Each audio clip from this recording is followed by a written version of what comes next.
What's up, everybody? Welcome to the Dream Cancel podcast, and this is episode 39 of Dream Cancel Live. My name is Desmond, administrator of Dream Cancel, and on this afternoon show, we're welcoming 2015. I want to wish everybody, or I hope everybody had a good new year. I know it's a little late in the month. It's January 17th as we speak, and yeah, I hope you had very good holidays, good Christmas, a good New Year's Eve, New Year's Day, and now we're in 2015 and the start of a new year, new beginnings. Carrying on some things that was learned and experienced in 2014 and bringing it on into the new year. We're going to talk a little bit about that on this show. We might have a short show because I kind of just want to touch base with people and just let people know how everything is doing.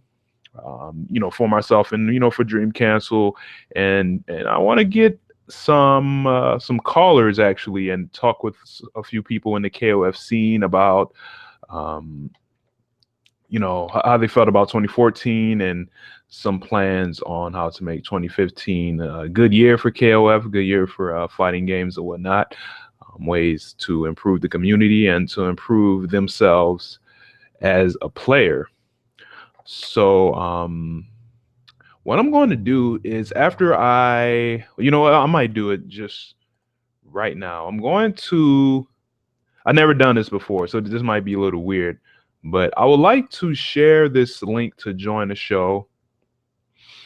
And I want people, if you're listening, to call on in. And you can do that basically by clicking the link, getting your microphone ready.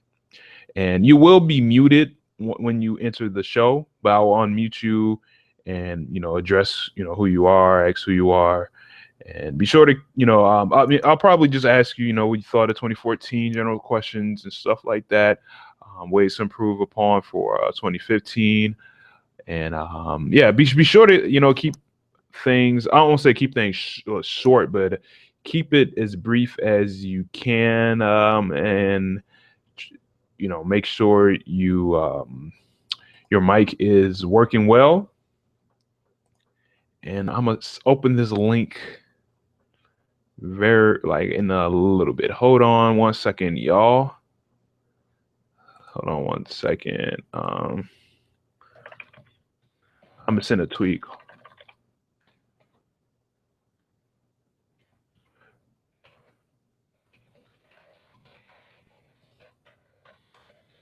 Get your mic ready.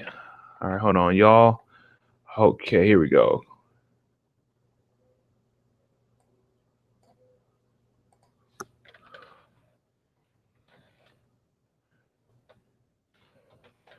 So 39. Yeah, we're getting up there in numbers. Okay. Join in. Discussion. DC podcast episode 39. Get your mic ready. All right, cool. Let's see what happens. And if nothing happens, if things aren't very busy, then like I said before, I mean it might be a very short show. So while we're waiting for some people to call, what we're going to do is do some promo plugs, posters, shout outs. Dream Cancel shirts are up for sale as always. This shirt is $13. This shirt is $11.50, and this shirt is $12. Here's a up close view of it with the buttons. And this is Luis Cha and Mysterio rocking the Dream Council shirts they won at NEC 15. And this is Lazy Freddy's shirt that he got, and this is the front of it. And he showed this to some people, I believe, at NEC 15 as well, or maybe it was Guts. I'm not sure, but it was one of the tournaments. So go ahead and go to dreamcancel.spreadshirt.com to get a t-shirt. And every now and then we will put up or share little promotional codes where you can probably get half off shipping or free shipping, or maybe a certain percentage off if you buy a certain amount. And they run for like maybe about a week. So whenever I get them, I will share them on Twitter and on Facebook. Oh yeah, shout outs to Soundbar for the frame data application, where you can view frame data on your smartphone. So go ahead and download it. You can just type in Google frame data, KOF13 app. Oh yeah, King of Fighters 98 Ultimate Match Final Edition on Steam. Go ahead and buy it. I believe it's $14.99. Very good game. Netcode is solid. Big ups to Code Mystics. They are continually updating the game to make it run more stable. That way there won't be a lot of crazy desyncs and crashes. And they're going to continually update the netcode. So go ahead and get the game and opt into beta where you can get all the cool updates. King of Fighters 2002 Unlimited Match coming out on Steam. Not sure when. Hopefully this year. And I hope Code Mystics is doing this as far as developing. I hope they are, for they can just carry over what they did in 98 UM and bring it over to 2002. So we'll definitely see. Oh, big ups to the KOFfuneral.blogspot.com, holding down things with Mexico, and visit their Facebook for updates and whatnot. Oh yeah, get KOF13 on Steam. It should be, how much is it? Like $24.99, $19.99? I'm not sure, but if you just go on Google and or Steam and just find KOF 13 Steam edition, you'll get the price, and it is fairly cheap and affordable. Oh yeah, big ups to KOF 13 hitbox.blogspot.com, where you can view hitbox images of normals of all the characters in the game. Big ups to the NES organization in Taiwan. Big ups to Zero Black from Chile. Also, big ups to FM Sway, holding down things in New Jersey. Hopefully he'll be back online to do the Kings of Online series. Download Chatwing on your app where you can talk with other Dream Cancel members and players on your smartphone. View the forums via Tap-A-Talk, where you can view and use the Dream Cancel forums on your smartphone. Very, very useful. Oh yeah, big ups to Gunsmith over at Rochinaji.com, holding down things in Europe and providing very, very good KOF and fighting game community coverage from around the world. Big ups to Kings of Co. They recently ran a tournament, I believe 2 weeks ago. We'll get into that in a little bit. And oh yeah, donate. I forgot about this. Donate to Dream Cancel, where you can keep the site open and maybe in the future update things with the site.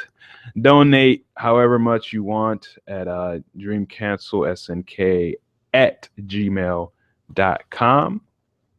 And you never know, maybe we might use a percentage of the donated funds for like a little micro bonus pot for a future tournament or something like that. So feel free to donate. Oh yeah, the 18th, tomorrow, there is going to be the KOF 13. Excuse me, I was going to say KOF 13, KOF 98 Ultimate Match Final Edition Steam Social, and it's hosted by Dream Cancel and Orochinaji. So what's going to happen is tomorrow, 2 p.m. GMT European time, Gunsmith will be holding things down in the chat room, the group chat, and the way you get there is you go to the community hub for the game, and there's group chat on the right. And if you go to front page Dream Cancel, or go to the link on Orochinaji. It'll show where it is exactly. But when you open up Steam for the game, there is a group chat, and you could go in there and chat with other people that are playing the game currently, or just in the chat. And we did this 2 weeks ago. It was pretty cool. We had at least 21 people, and I'll show this on the next little slide. We had at least the max of 21 people playing games with each other, and this was mainly North America people that was in here. There was a couple European players, but this time the Euro region will be at the chat, and that is a few hours before us. And then a few hours after that, 2 p.m. Central Time, 12 p.m. Pacific, 3 p.m. Eastern will be in the chat. And you never know, maybe a couple of the European players may be still lingering in there after a while, but we're going to occupy the chat after them. So it'll be a constant stream of players in those 2 times. So if you live in North America, come in 2 p.m. Central and match make with other KOF 98 UMFE players. But if you live in the European region and surrounding areas, feel free to come in 2 p.m. GMT time for you, or whichever time that is close to that for your region out there. And like I said before, it was really, really, really cool to play different people from different sides of the country, and also to build up your player list, because I know it can be a little hard to find players right now because the game is kind of split in between the main branch and the beta branch. And there's a lot of people that are still in the main branch that don't know too much about the beta branch. So hopefully once Code Mystics continually updates the game and brings the whole game into a main branch and brings it out of the beta, we'll have more people playing, and then there'll be more different new features and whatnot. So just keep patient, and if you want to just play with some more people, please come in tomorrow, 2 p.m. Central, 2 p.m. GMT time if you're in Europe, and do some matchmaking. Very, very fun. Oh, also be sure to wire up your connection, because I remember last time we played, there was a couple people rocking wireless, and I mean wireless is all right, but for me personally, I know when somebody's playing on wireless. It's very jittery. It's not as smooth as when you're playing somebody with a with the Ethernet connection. So please don't use Wi-Fi. Don't use wireless. Try to find 100-foot Ethernet cable, run it from the router or whatever if you can. If your main PC isn't in the room. And yeah, just do everybody and yourself a favor, and just don't use Wi-Fi. Just hook up your computer to the router or modem, and let's play that way. What else we have next? Oh yeah, big ups to SLR, Rosarito, Chris Santoso holding down things in Tijuana, Mexico. Oh yeah, I want to share. What happened in Winter Showdown 2? This happened in Colorado. Big ups to Kings of Co for hosting this tournament. It was really good, and Cannibalito won. And the first place player gets a T-shirt. So I just mailed Cannibalito a T-shirt, and he'll be getting that pretty soon. So congrats to Cannibalito. Congrats to Louis Shaw for getting second place. He already has a T-shirt as seen from before. So I mean, he probably was going to win a second one, but he didn't. But big ups to him. But yeah, that was a good grand finals. I would say that Cannibalito's EX Iori and his Benimaru, especially his Benimaru was just snapping, man. His Benimaru was just like going in heavy on Luis Cha. And check out the grand finals. Like Like really, you'll see some really devastating combos, some pretty good wall to wall combos by Cannibalitos, Benimaru, and man, like the last set of the grand finals is really good. So go ahead and check it out. And just if you really want to learn more, step your game up with Benimaru, check out Cannibalitos Benimaru because I was very impressed by what he did. It was some crazy gameplay that he showcased and laid upon Louis Shaw. That played very well too. So moving away from that, oh yeah, Frosty Frosting's next weekend actually, yeah, 23rd, 24th, and it's in Northbrook. Oh, I think Rosemont. Let me hold on one second, y'all.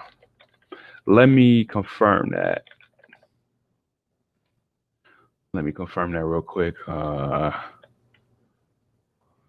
Frosty's Frosting 7, and that is in. Let me see. I'm trying to go to the website itself. I'm actually looking on Dust Loop. It is held in Northbrook. Yep, I was right the first time. Chicago/Northbrook, Illinois, and it's at the Crown Plaza, Chicago Northbrook Hotel. And registration is over at the moment, but if you signed up or if you want to just go there and just sign up at the door, go ahead and feel free. KOF will be there. Let me hold up a picture of the games. Yep, KOF will be there as well as other fighting games. So go ahead and check it out for people in that region, or if you want to just go there from wherever you're at, go ahead and go, because I know a lot of people from different regions like to go to Frosty's Frosting just because it's um, the I would say like the head honcho as far as Guilty Gear tournaments. It's the Guilty Gear tournament, a Guilty Gear focused tournament, and it attracts a lot of people from different parts of the country, and hopefully, the um, North American region to come out and play Guilty Gear. So go ahead and check it out. A lot of the best of the best will be there, and it's very fun. Go ahead and check it out. And oh yeah, there's a tweet I wanted to share with y'all. It's from Evil Mr. Wizard. This is your last chance to give input on the Evo 2015 games. What do you want to see this year at Evo? So I shared this link in the Dream Council post for today's show. So go ahead and view it, view other people's responses if you like, and go ahead and if you want, say KOF 1398 UM or whatever. If you want to see Evo at the main stage again, go ahead. I mean, if it's not going to be at the main stage like any other games that's probably going to be chosen or not, there will be side tournaments. But if you want to see Evo on the KOF at the Evo main stage, feel free and respond back. I mean, I know it's not like it's not a voting process, but it's more just like he's just asking for people's opinion for that. So go ahead and check it out. And let's see. I think that's really it. As far as things coming up, I might for the next show share some things that might be coming up in the spring. But as far as this month and the next month, that's all that I can see from right now. If you know of anything, any other tournaments from like Mexico or any other places, post it up in the comment section for this show below, or either on YouTube or in the Dream Cancel article, and just share with us. If you have a tournament that you would like to share, wherever that you're at, go ahead and let us know, and we'll put it up on the front page. So basically, I want to talk a little bit about 2014 and things that are kind of that may be on the horizon for 2015. I felt 2014 was a pretty good year for KOF. I mean, like a lot of other games, there's always like a kind of a resting period for some people, but KOF 13 in the North America, I felt that it still was hype, but I don't know. I mean, I kind of need some other people's opinions on this. You know what I'm saying? But I feel like from my point of view, I think it was a good year, but I feel like because of all the different games that are out right now, I mean, it could be an easy distraction from playing, 13, which is, been out for almost 4 or 5 years, and I feel like for 2015, we could bring the hype up now, but it has to be somewhat of a the community has to be behind it itself. You know what I'm saying? The KOF community here has to um, boost the morale itself. We can't really rely too much on outside influences um, to kind of like bring morale because we have to do it ourselves. So if the community wants to continually push KOF, I mean, I'm going to keep pushing KOF no matter what. We will, but I mean, if people in the USA feel like they're distracted by all the new games that are out, like Zerd and like I think they're updated Street Fighter 4 and whatnot. I mean, that's what's going to probably happen. But I feel keep playing KOF 13. I know there's 98 UM. Let people try out and play 98 FE to be exact, and see where things go. I feel. Um, and I kind of also wanted to talk with other people about like what they feel about the longevity of KOF 13. Do they feel like this game will last a long time, or do they feel like the game needs an update or something like that, or some contributing factors on why they feel that maybe the game doesn't have much longevity, or maybe it does. Maybe it's just the community ourselves that aren't really pushing things out. So that's my kind of global view. Please post your thoughts on what you feel about KOF for 2015, how things should kind of grow and evolve. And let's see, what else can I get into? Um, let's see. For myself as a player, I felt like some of the things I learned in 2014, I think I might need to relax a little bit on learning a lot of HD combos and kind of use the Mario E kind of approach and just kind of simplify things a little bit, maybe concentrate more on my fundamentals and more of drive cancel combos, and then just keep maybe 2 or 3 HD combos max for my anchor characters or my second place characters. Not, I mean, not second place, but second position characters. Because there are times you're going to need to pull out a HD combo, in the heat of the match, or I feel that you don't necessarily have to um, use HD combos for your point character unless they have full meter, and you definitely want to put them away while they're at their last character. So that's one thing that I'm trying to learn and pull in more for 2015. And also for 98 I'm getting my timings back for that game. They're coming back pretty well, I would say. So I've been practicing a little bit more, trying to get more of my timings down and get refamiliarized with a lot of the other characters on what I can do in different positions, either offensively, defensively, trying to remember like how to punish certain things and stuff like that. So so I feel like in that game, um, short combos are pretty much short, but very strict combos are kind of the main focus. Well, I feel on side of that, there's a lot of spacing, a lot of poking. I feel like, I mean, I said this in the previous episode with Juice and Gunsmith. The game is a little bit more poking than KOF 13. Um, if you drop combos, it's not really a big deal.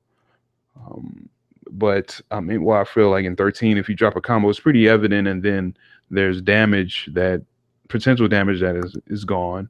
But in KOF 98 FE, I feel that good spacing goes a long way. A good understanding of all the characters and how you can punish various things and how you can evade various things is pretty important. It's not a major concern, but if you know what to do against certain things, um, it helps on a long way. That way, people won't be just like spamming things in your face over and over and over again.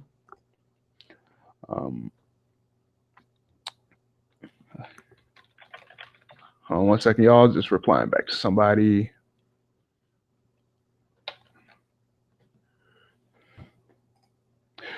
So yeah, that's really that's all I kind of have in mind. Let me see if I can try to get some people to call into the show. Let's see real quick. Um, Let me share this link.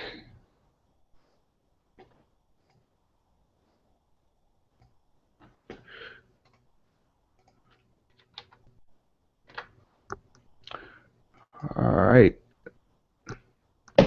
Oh, okay. We got somebody in here. Who we got?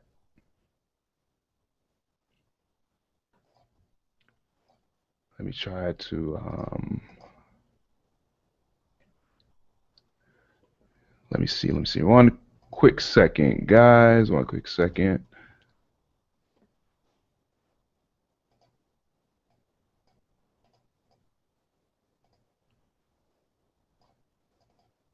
One quick second. It looks like this is VCO. Yo, what's up, Fred? Hey, what's up? How's it going? Oh man, going good, dude. Feeling great, man. How about yourself? Feeling okay. Oh, word, cool, great, man. Yeah, dude. Man, Happy New Year. I don't think we've spoken since Last the year. 31st. Yeah. Word. What's been going on? Not much, man. Okay. All right. Cool. Yeah, same here, man. Yeah. I saw that 2014 highlight video was pretty well done. Oh, thanks, man. I, Thanks li- a I lot. like I like pretty much all of it except the part where I got blown up. Oh yeah. I'm sorry, man. I mean, I didn't want to just like For those play. for those for those who are listening, in the highlight video, I got blown up by Reinhardt. But what you don't know is in the run back, I beat him. Oh, damn! I should have put that, man. No, it was not on stream. Yeah. Oh, okay. Oh, it wasn't. All right. It was off stream. Okay. All right, man. Yeah, because I didn't want to like just like play favoritism and just like not like show like people like not getting blown up or whatever. But I mean, I thought it was No, pretty. it was good. It was good. Yeah, Even yeah, his yeah. own Chris got blown up. So. Yeah, he did, man.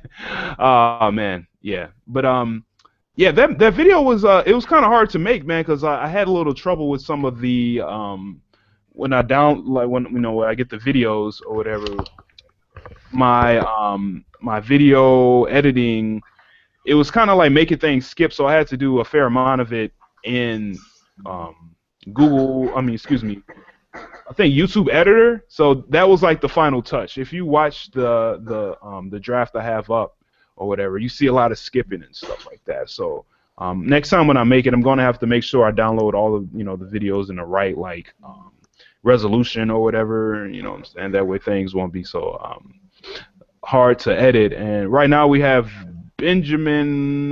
What's up, VCR? How you doing, dude? I'm pretty good. Doesn't have stuff. Oh, I'm doing great, dude. Doing good, man. Happy New Year. Happening Um, too. yeah, dude. I was watching the stream for Winter Showdown 2, man. How was your experience in that tournament? Oh man, winter. I mean, going to Colorado is always a great experience. People over there train really well. Well, anybody who's had a stay there, get pretty much taken care of. Right. So I highly recommend for anybody to assist in their tournaments and support them. They deserve it, and they know how to do things well. Okay. That being said, I'm a little salty coming from over there. I lost a few lot of money match. Wait, who do you lose to again? I lost against Pedro. Yeah, I actually I sent him to Lucius first, then he got me on the run back. Okay. Okay. But I don't feel super salty. But Yo, how many people entered in that tournament for KOF? You remember? I think it was 15 participants. Okay. Well, it looked like some pretty strong competition, man.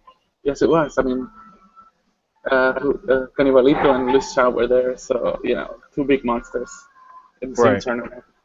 Right. I was just watching the grand finals, man, and dude, man, Cannibalizzo was just, oh man, he was going nuts. He that's pretty much a run back from the last tournament. Oh, From at NEC? What? no, at Lone Star.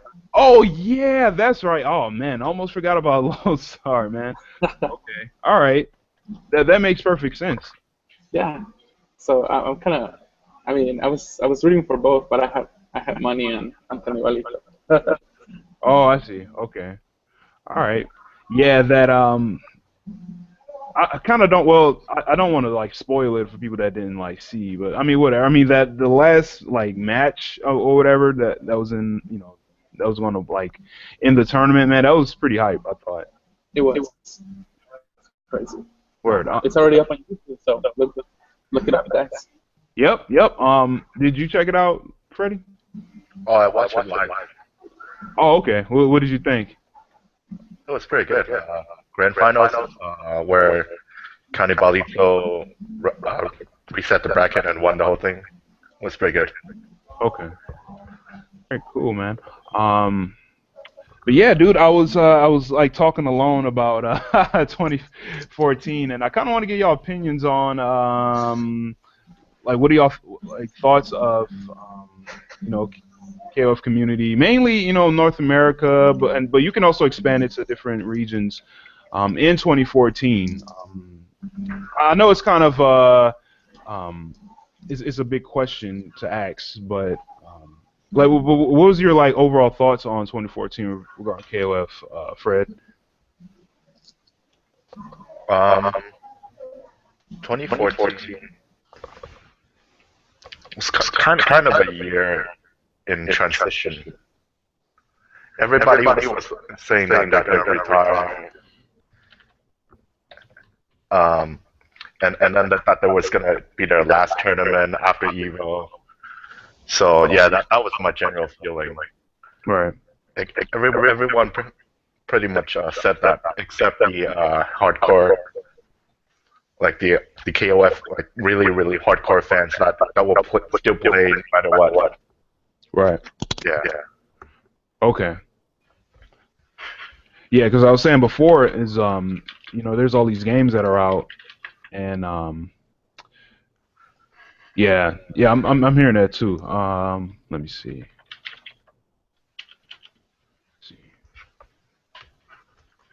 Do you hear echo mainly on my voice or your voice? Or both? I'm hearing echo when I speak. Okay, hold on a second. All right, what about now? Let me. Oh, it's gone. It's gone? Yeah. Okay, maybe because I had my my headphones up pretty loud, and the mic is next to the earphones. Not that far, maybe like half a foot or something like that. Okay, so we good? Yeah, we're good. All right, great.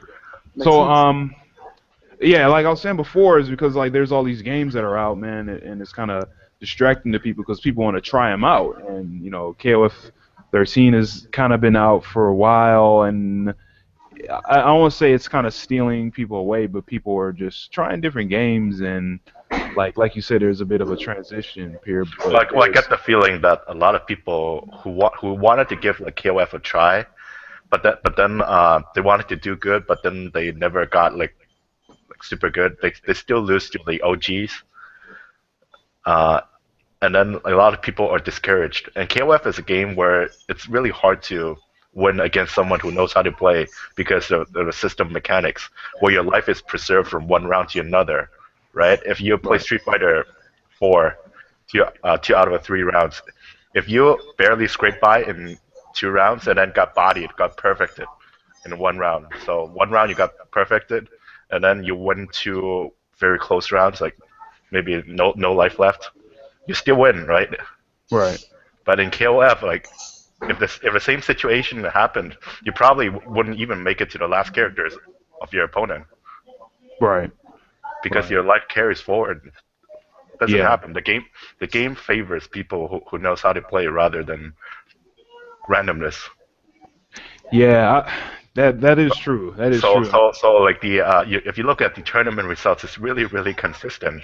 Like the top players always wins, and I think that's one reason why like a lot of people were kind of discouraged from playing because they think you have no chance of beating those people. So why play? Why bother? Right.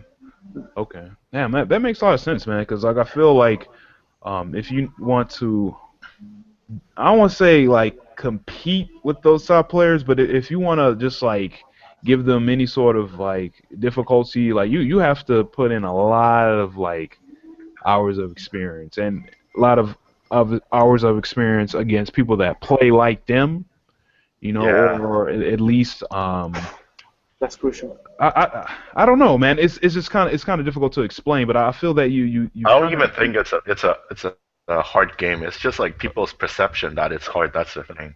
Like yeah, KOF is not a hard game. I played like other games, and a lot of other games are harder, a lot harder than KOF. right.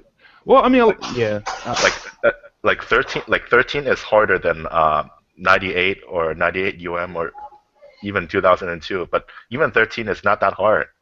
hmm, okay. I Like feel like it's just that the combos are a little bit longer, but like it's nothing compared to other games. Like combos are really short and I they're feel very like simple. I feel like that's the complex aspect of 13 is the combos and the damage. Like you have to be able to know, what damage your combo does, what meter you need it to be at, and then there's the whole um, you need to know if you can do this mid screen in the corner. There's no like character specific, combos, thank goodness. But I mean, it's difficult in that sense where I feel like in like the older KOFs or whatever, you can do a combo no matter where it is, same combo over and over and over again. You can know like 2, 3 combos and get by. Whereas in 13, you need to know more combos. You need to know like positioning, meter usage, damage, because you don't want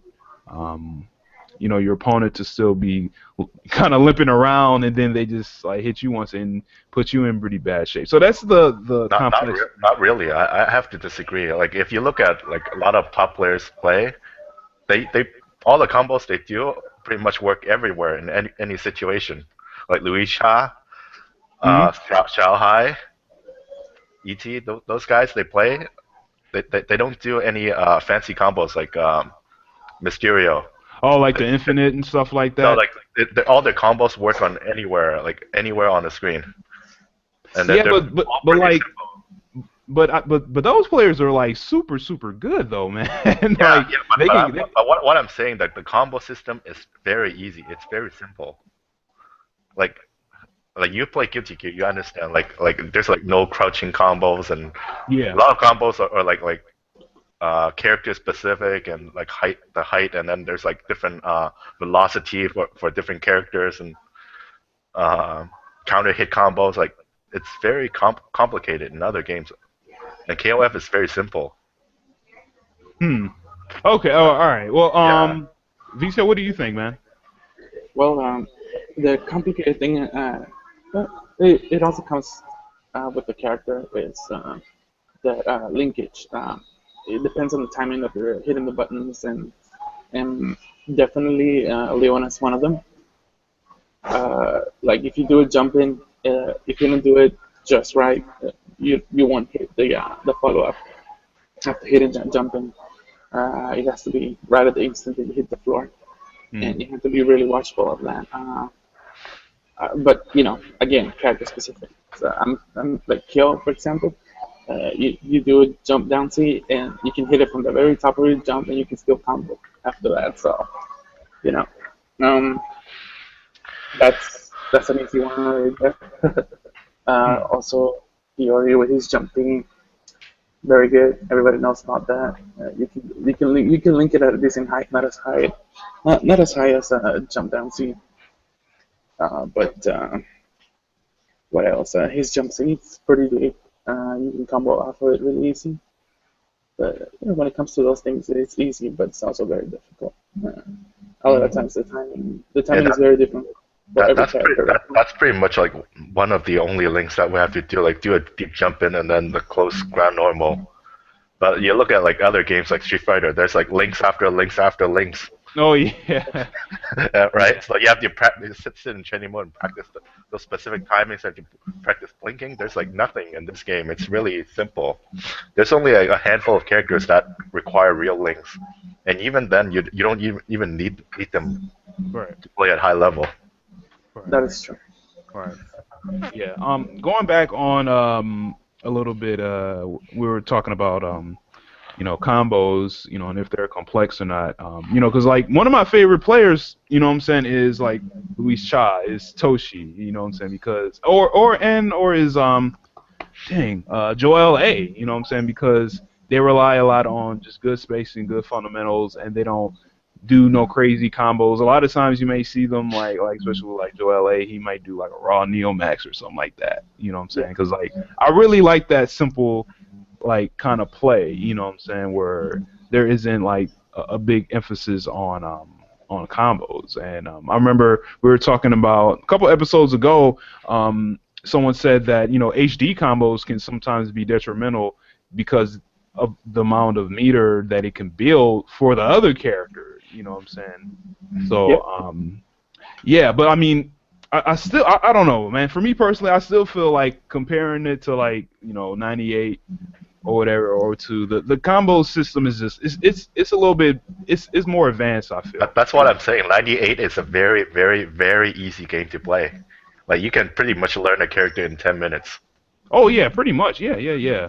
Um, Yeah, and when, but you look at all the other games like out right now, mhm, like Persona and Guilty Gear, yeah. Street Fighter, Marvel, all those games, you have to in order to learn a character to a mediocre level, you have to sit in training mode and scour the forums and look at videos like for hours before you can learn to play, right? Okay. But 98 is different. 98 is very easy. Yeah. Yeah. But 13 I feel like it's very easy among the new games. Okay. Okay. Yeah. Well, honestly, I kind of don't really play a lot of those new games except for like maybe Zerd and like the like plus R of Guilty Gear and You played like Uniel, right? Uniel is not yeah, I easy. used to play Unio and I mess with a little bit of like Fighting Climax. I feel like I'm the only person that Yeah, likes I don't know about that game. It's fun, dude. It's fun. It's fun, man. That game is very easy, man. I mean, we're talking about like complexity, man. Oh my gosh, dude. Like the only deep thing in that game is probably maybe like the assists and like in different setups and stuff in that game. But yeah, yeah. What about like I was talking a little bit ago alone about like longevity for KF13, man. Do y'all feel like this game like can like last a while, or compared to a lot of other games? I mean, not even just like KOF, and like, and if you feel that it can, why? And if not, why not? Fred, you can start if you. Yeah, definitely. I feel like it can definitely last just like 98 and 2002, and 97. Oh yeah. Yeah, maybe not in the U.S., but in other countries, definitely. I mean, I play like a lot of KOF, like a lot of the old ones, and 13th is one of my favorite. Okay. if not my personal number one favorite. And lately, I've been watching a lot of Chinese streams. Like I've been watching a lot of streams on Douyu. So on Douyu, if you click on the fighting game section, usually the number one stream is KOF 97. Hmm. No question asked. Like it's usually got like 100 times more viewers than any other games. Uh, Wow. but like lately, I've been seeing a lot of people stream KOF 13. A lot of people are streaming 13th. Even some famous 97 players they are playing 13. What are So the I think, numbers for viewers? well, if that guy is famous, like sometimes they get like 1,000 viewers, sometimes like 2,000 here, sometimes like 20 if it's like a no name, just like the American streams. Okay. All right. ET has been streaming lately. Like he streams actually pretty often. He plays on Steam, and he streams his online adventures like a few times a week. And Oh, okay. he usually gets like 1,000 viewers on his stream. Okay. And this is through Douyu, right? Yeah, though you. Okay. All right. I might So need to so check that so, out. so I feel like especially for the Steam edition, like everybody has a PC. Like it's very easy to have a PC. Uh, even in like third world countries, like you can still get like a PC and it doesn't take much to run KOF 13. So I feel like KOF 13 definitely can have some sort of longevity around the world, if not in the US. Okay. Yeah. You see, what do you think, man? About all Well, that? I still think at least it's got at least well, besides all this time that it's lasted, what? So we had this KOF since 2010, maybe just one update or so. Um, so it's lasted quite some time already, and people who really like the game will continue to play it. There's no doubt about that. Um, right now, I'm actually um, I'm gonna host Lone Star Ammunition 2 on April the 18th. Just to let y'all know, Okay. we're still kind of working on it, but that's the tentative date. Uh, yeah, I look forward to keep playing the game, and I believe it's still gonna last for a while, for sure. Okay. All right. Cool. All right. That's Yeah, good to hear. yeah. As I said earlier, like right now at this point, if you're still playing, you're gonna play no matter what. You are a real KOF fan. You're gonna play even though like no one among your circle plays. You're still gonna be playing. This is That's like right. a true sign of a KOF fan. Yeah. And I still play it. Like I love it. Right. Like Okay. even like if I sit online and no one plays, like I still have fun playing in practice mode and trying to beat up the computer and whatnot. It's still fun. Okay. Yeah, yeah. I Yeah. was actually on training mode a little bit ago, man, in 13, man. I was saying before that I'm gonna try my best to like simplify the way that I approach combos in this game, man. And Yeah, man. What like give us an example. What character are you working on? well, right now I've slimmed down my cast. I used to play with 5 characters, man. But now I'm now to 4. So I'm going to focus on EX Kyo, Benimaru, Miss Karate, and Kim. And I'm gonna keep Kim and Benimaru in the back as anchors. I might have maybe Benimaru in the middle or something like that. But my point characters are probably gonna be just EX Kyo or Mr. Karate. And Yeah. So let's take like karate for example. His combos are very easy. It works everywhere. mm, Like the B and B is like crouch B, stand B, forward A, DP break, and then if you have meter, you do super. If not, do a palm or a reset or whatever. yeah, Like it's that simple. If you have right, meter, just do the anywhere. Do the same HD combo that works anywhere. Carry to the quarter, and then if you have like meter, you do a different ender, right. and it's I've basically the same. Okay. I've come to the conclusion for myself to just stick with drive cancel combos for for my point characters for Karate and Kyo, while focusing on HDs for my middle and back characters, and just slimming down the amount of HDs that I know, because I felt like I was spending too much time trying to practice those, and then like in the heat of the battle, like I'll like have like combo Freudian slip and be like, oh wait, I can't do this. I don't have enough meter or something like that. You know what I mean? So like just learning maybe one or two like HDs with Kim depending on the meter, and with Benimaru, and just like keeping things fairly simple with I think for Kim, it's not worth doing his HD combo unless you have two bars. Oh yeah, of course, yeah. Unless you can kill or and you're in the corner. Oh yeah. Otherwise it's not never worth it. Right. Yeah, I agree. Yeah, just trying to find ways to just like simplify it as much as I can. I think I'm just sticking with at least 2 or 3 HD combos with Kim that can at least put the last character away to a good degree. Yeah, so with Kim, you basically only need one.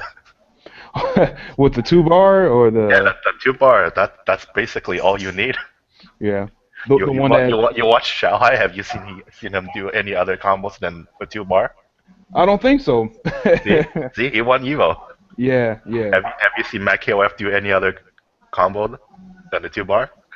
No. See, that's how you do it.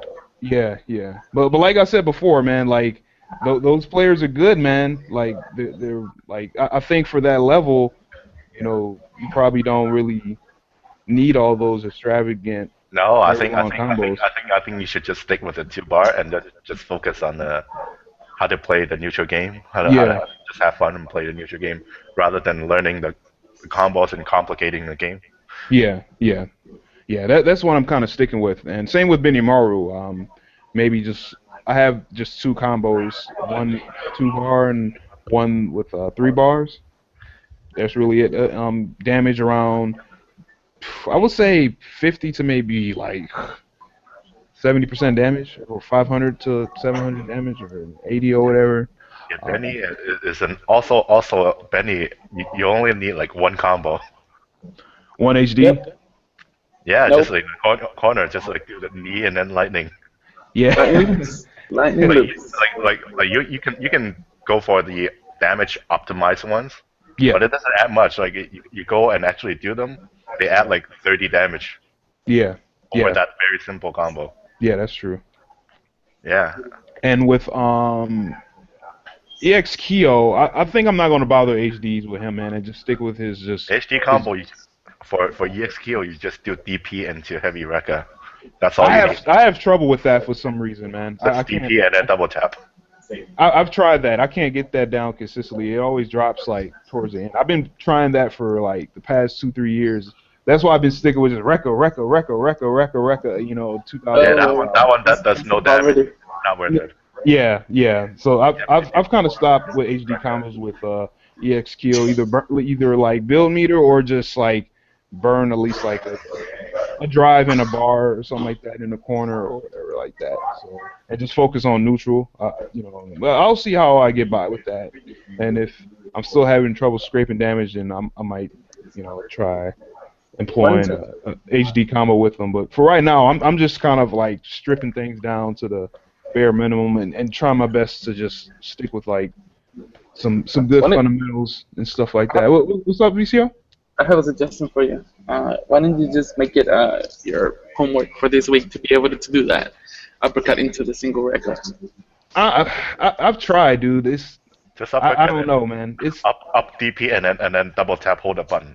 yeah. I've tried that. It's not consistent with me. I've tried that for a while, man. Basically, on the DP, you just hold. When you do the DP, just keep holding the direction.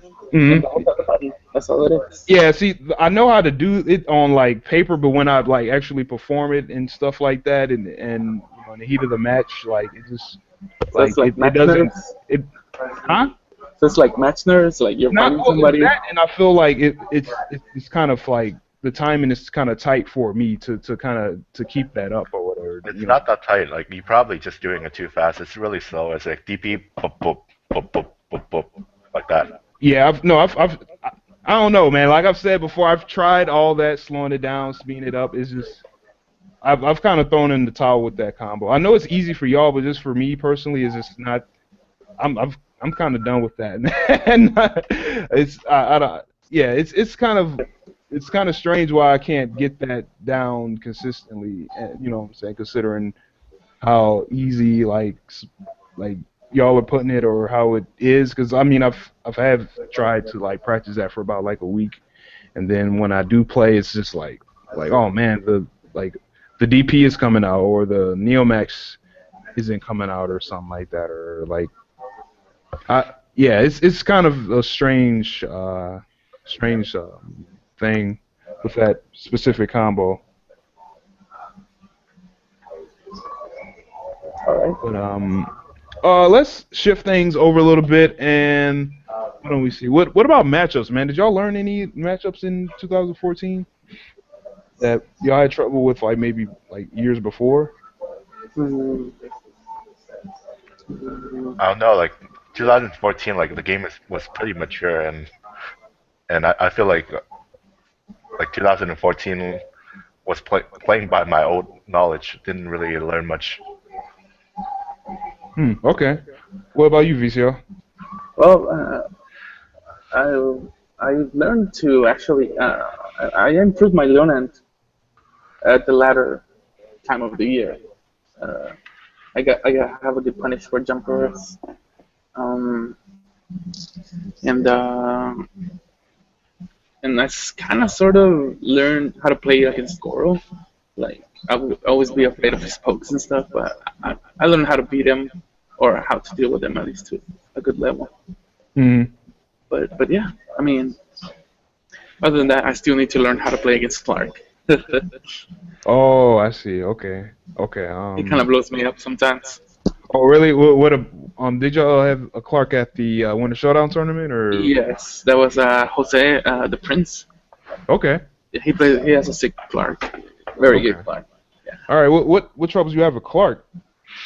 Well, like I said, like The vortex.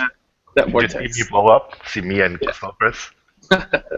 Well, that's the thing. I mean, most of my characters don't have great tools to deal with with his pressure. Hmm. Especially my first two, Clark always comes as a point character, and I don't like to put Vice first at all. So that's kind of because she's like the one that saves me a lot of times. So that's why she's always my anchor. Hmm. Um, I guess I need to deal with having to switch my team around just a little bit maybe. But yeah, Clark's the one that took $50 from me. Okay. Fred, man. Yeah, for the Clark Vortex, man. What things you have found to stop it? Is it just not getting in it in the first place, or just You really have to good guess. guessing? You just have to guess. Like on his wake up, you literally have to guess. Like that is the game. Yep. Okay. Once you get knocked down, you have to guess. You have to play his game. And then like doing DP on wake up, that even though it's like really scrubby, like you have to do it. Okay.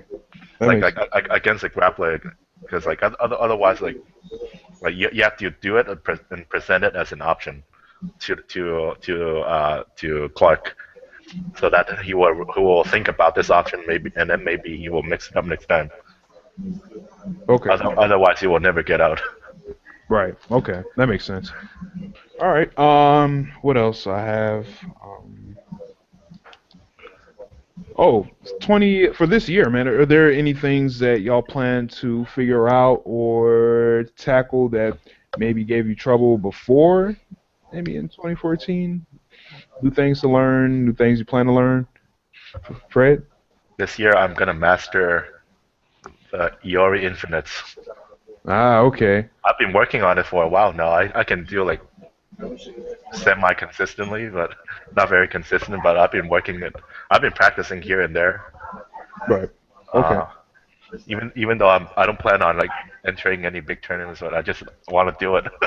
I just have fun. Doing it is actually really satisfying. Right. Do you have a octagon gate or are you still rocking a square gate? I'm still wearing. rocking a square gate. Okay. Hey, you ever thought about switching? Because I'm No, hearing that it's like more helpful for 'em. I hear like it's really easy with a circle gate, but Oh, but yeah, I cannot play on those gates. I can only play on a square gate. okay, okay, Like it might be easy for that combo, but in general, I cannot play at all right. on a circle or an octagon gate. Yeah, yeah, yeah. I remember I played once on someone's stick that was Octagon Gate, and yeah, it felt very awkward, man. It was just too many Yeah, angles, and sometimes, yeah, like because like even if you hold down, your stick still clips, like still can't like wiggle like down left and down right yeah. if you hold down Mhm. really tightly.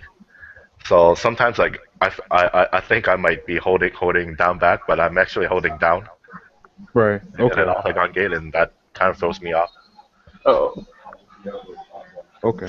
So that's why I can never play on an octagon gate. Okay. VCO, what about you, man? What's some things you plan to learn this year? I need to sharpen Leona's high-low game. I kind of do it at a basic level, but I know there's more. I know with the instant overheads and all that kind of stuff. I'm doing sometimes, but not something as I should. Also, with her, I still can't hold confirm into her HD, and that's very crucial for me to have, or any Leona to have, and I still don't have it. But yeah, that's what I need to work on. And with Vice, try to be a little more, not get too desperate with her. I throw a lot of EX moves just to try to get pressure away from me and things like that. But that's been backfiring a lot lately, so I need to fix that for sure. Right. Okay. All right. I also Sound feel like besides KO13, I was gonna spend some time and learn how to play 98 UM. You know, like with the UM differences and the final edition balance changes and how it's played differently compared to vanilla 98, and also to Wow. learn how to play the new characters. right. How's that And been going also, for you, man? I don't think like we've had a podcast where you shared your just overall thoughts on 98 UMFE and how you're learning it. it's pretty good. Uh, this, like 98 UM, I feel like the game is very slow. Like if people like hop at me, I would DP them like 100% of the time. Right. Like I don't know why. Maybe the game is just like a little bit slower. Uh, and really like that the game is very dependent on how you play the neutral game. Yeah. Yeah, it's very normals are very good. Combos are very short. It's very hard to get a hit in. Most of our pressures are at footsie range rather than in your face. Right.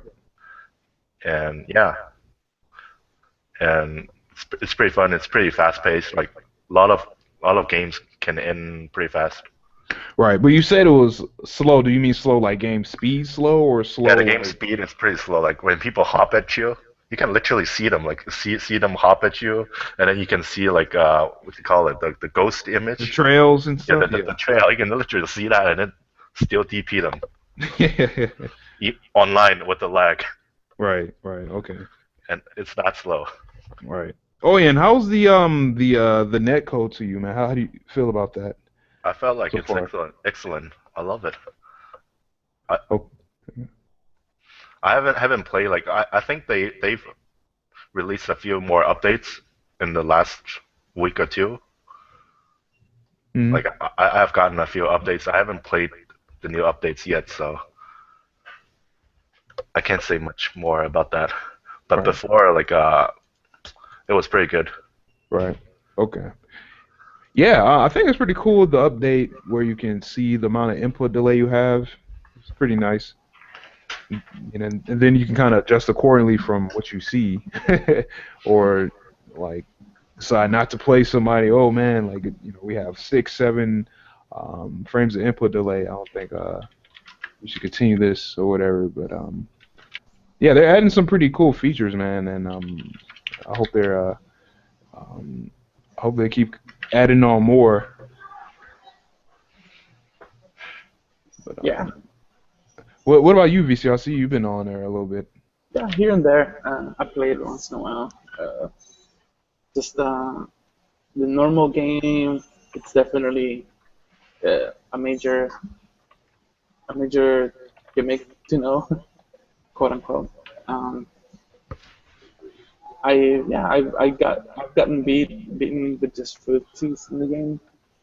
People just waiting for me to whiff a normal, and then I just do something that very specific against it, things like that. And yeah, I mean, I like the game. I like where it's going. I like the updates. Um, I believe, in my opinion, even though I still love the old '98 vanilla UMFE, it's really good. I'm really enjoying it. Cool. How do you like the net play? Netplay. I had some very bad connections, and I had really good ones. So even though it's sometimes it's pretty bad, it's not that bad. It's playable, and you can still enjoy it. So I have no complaints at all. Okay. All right, cool, man. Yeah, we might have to try to play, man, sometime. Cause yeah, I've seen For you sure, for online, sure. but it's usually when I'm like finished playing like a freaking 50 match set with somebody, and I'm like exhausted and stuff like that. So Dang, well, don't do yeah, that long, man. so I know. But yo, we'll be playing tomorrow, man. If you have time, dude, at 2 p.m. Central our time, Cool. in the Well, Steam chat. So if you want to stop by, feel free, man. I think I'm gonna be out with my girlfriend in Houston or something. Oh, okay. Well, shoot, when you get back, there might be people still playing. You never Alrighty. know, because last time, man, we were playing all the way up to like 6, 7 o'clock. Nice. Right. Word. Yo, we got Sindo. What's up, dude? What's up, my people? How you Send doing, man? Just here for the weekend. Nothing new, you know. Word. Happy New Year, man. I don't think I've seen you or talked to you since. Well, you definitely have not First. seen me. this guy. But Happy New Year to y'all too. Freddie too. Cool, man. Yo, I was asking Fred and VCO, what they thought about KOF in 2014, man, and I know it's a broad question, man, but what did you think overall, man, as far as like the community and like maybe things you saw and experienced? I liked it a lot, honestly. What I like and don't like about the game is kind of the same. It's that it's small, and it's also what I don't like is that it's small. That is what? So let me explain my statement. I said I like KOF because it's a small community, but everybody's really into it, so everybody's always willing to help each other. But I think part of the reason why is because we're so small. But another reason why I don't like why it's small is because often we don't get the respect of tournaments and stuff that I feel like the game deserves. And I would like for more people to obviously play it, even though I think like the game is kind of, I don't want to say dying because I don't like to say that, but the game is not where it used to be. Even though I know still a Well, bunch of people play it. yeah, I know what you mean. I think every game, every fighting game has like peaks and valleys of like enthusiasm and stuff like that and hype or whatever. I don't think there is any game where like things have stayed the same for a long amount of time. Well, I don't know if you've noticed, but Street Fighter 4 has been out since 2009. And people still, which if you look at the game, like there's all they're doing is just they give you this teasing game that gave you a little bit of a new thing, Yeah. and then they added a little more characters, and then they updated the balance, and then they added more characters and updated more balance, and then just updated balance, and then they made this huge release of this new game, Ultra, which I thought was just the biggest joke. And then they're like, here's a fifth character, which is just the double of this other character. I know they don't play the same, so I don't want people to give me that shit. I know they're two completely different characters. Okay, but I don't. I mean, it's not SNK's fault because they're broke as shit. So I understand that they literally don't have money to do things. But what I do like about it is literally. I mean, this sounds kind of bad, but have you ever, since in I guess a year or two now, have you ever in a while played somebody who's just horrible at KOF? Like horrible, like just outright does not know how to play the game that is in the community. Like to me that doesn't happen, which I kind of like. Like you're gonna get some type of competition / matches, unless you're like the elite of the elite of the elite. You know what I mean? Right. So that I do like.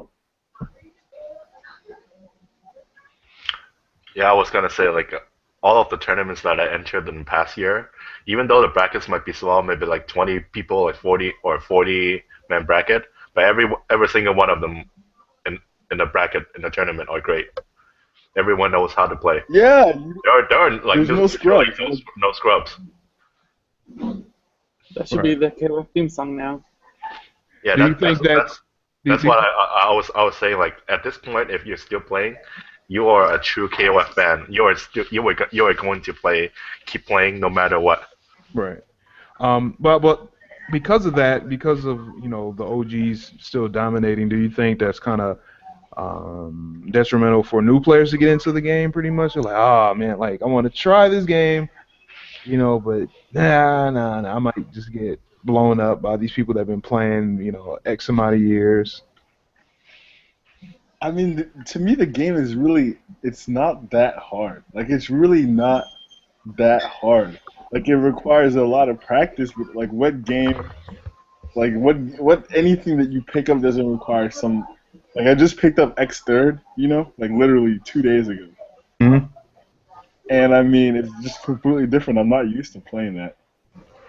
But, like, it requires some grinding, just like KOF does, So I don't buy when people are like, "I want to try this." But I think what really fucked it up is the online for KOF on console was just so bad that people kind of just gave up on it, and then they had to make it. They had to build a scene. And I mean, if you don't have a scene, then you don't have anybody to play with, or you have to travel. So I think that was a huge blow to the community in general. I think people should still pick it up. I mean, people still play. Right. Yeah. I mean, regarding the net play and how it maybe turns some people off, I kind of don't really know how I feel about that. I mean, I know that it probably could have kept things running a little bit longer, but I think if the net play was good, then there would be another complaint like, oh man, I'm going online, I'm getting beat by all these new people, man, I can't improve. I feel like whenever there's an improvement in one area, there's going to be people complaining about something else or whatever. Oh yeah, of course. I agree. So online is too good. There's no reason to leave the house. Say what? Online is too good. There's no reason to leave the house. Oh yeah, of course. That too. I used to be one of those people. So I get it. Why go to sessions when you can just play online? Right. Or people just do online tournaments all the time and stuff. But I mean, it's already happening. Right. Oh yeah. With maybe Street Fighter 4 and stuff and Street Fighter 4 and Guilty Gear. Yeah, and other anime games. Yeah.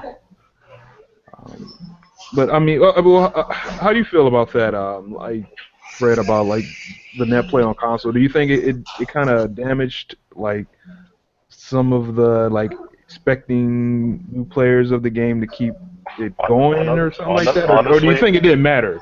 Honestly, I think it has always been an excuse. Like it might have an impact, but it was small. It's not gonna people from playing the game. Like, if you look at the games that people played, there are some games with even worse netcodes, like Marvel, Oh Vanilla yeah, Marvel, and Ultimate Marvel. It's They're both very true. horrible. It's People play very them true. no matter what. Mortal yeah, Kombat was horrible. People still play online, and they still play the game. right. Yeah, so having bad netcode is not gonna stop people from playing the game. Well, my excuse. It has always been just an excuse. Oh, Like well, my people well, just don't want to get blown up, and they just make an excuse and say, "Oh, right. on uh, on there's no online," rather than saying that the game is too honest, Right. or I don't want to get blown up, or whatever the real excuse is. Well, the only thing I can really say about Marvel Mortal Kombat is that, like, those games are like popular just by itself, just by name. You know what I'm saying? Like, I Yep. mean, they have good netcode, but like for those games, like you could already have people want to play those games just based off the name Marvel versus Capcom or Mortal Kombat. You know, those games have already kind of solidified their name and trademark here in the USA, where KOF, you know what I'm saying, the only kind of very favorable online we can get is GDPO. You know what I'm saying? Well, the Like name same the with name Steam. I mean, same with excuse me, Smash. You know what I'm saying? That's a Nintendo game. Like people I don't play think the that name online, but people still rock that. You know, to the Yeah. to ends of times on CRT televisions. You know. yeah. Yeah. Well, I think name is only important in drawing people to try your game. Like like if you like the game, people if you genuinely like the game, you will play, right? Hmm. But and a lot of people did try the game, and then they just like stopped playing. They did give the game a try. Like, remember when the game came out in what, 2010, 2009? I forgot when the KOF 13 came out. 2011 2011. Yeah, for remember consoles. that? Yeah. Like, yeah, a lot of people played, but then they just dropped because they were not getting the results they were, or whatever reasons they had. Right. I mean, because like I felt like the community's small already, but then just not having it have like favorable online, like that made it even smaller. So it's like, dang, I can't even go online and try to play the small amount of people I might run into online. You know, so I guess some people kind of threw in a towel that way. Whereas there were, people that had small, strong scenes of like under like 4 people, and they were like saying like, we're gonna keep playing this game no matter how bad the netcode is. We're gonna get together, we're gonna meet up, and we're gonna just grind this out. You know, that's where I kind of felt like And in it's been lost. every I guess area, there's some kind of gatherer, like a person that's just or people that try to bring people together. Luckily in Texas, if we have Ben, I'm not sure the game would still be alive if we didn't. I mean, we'd all be playing. I think we'd just be playing separately. But he's always the one that's telling us, "Hey, let's go do this. Let's meet out Oh, here. Let's do that." I know what you mean. Like kind of So if you don't have that person like a or those leader or people, something like that, it or might not try. right, You might. This guy. right. Well, I wouldn't even call it like a leader. At least somebody that's It's has true, man. initiative to When Ben host. leaves, I don't know what's gonna happen to Texas. What do you think of ECO? Well, it's just, if you have somebody who cares about the game, likes the game, and other people see that, they kind of want to join it. Uh, I just wish, like, maybe each dedicated city would have somebody like that. It'll make the scene a little bit bigger, in my opinion. Uh, but yeah, I mean, I try to do my best, but We can't hear you, Ben. okay, without you guys showing up, then that Oh, that you sound wouldn't way happen. better now, But man. anyway, oh, sorry. Okay, there we go. We couldn't hear you. It was all weird. Okay, no, what I'm trying to say is that, like, if you don't have somebody who cares about the game, then the community is not gonna Hey, care. can y'all hear him or is he breaking up? I can hear him. Yeah, I can hear him. Yeah, maybe you need to turn your stuff up, man. Is it Nah, me? I can see the line already, the little dots on the beside. my portrait, maybe. Anyways, Yeah, go ahead, man. so yeah, but I mean, without the community, there's no quote unquote leader, anyways. So just if you have enthusiasm for the game, other people are gonna have enthusiasm for it. So Okay. just be motivated and try to give that motivation to other people. You know, little Yeah. hype.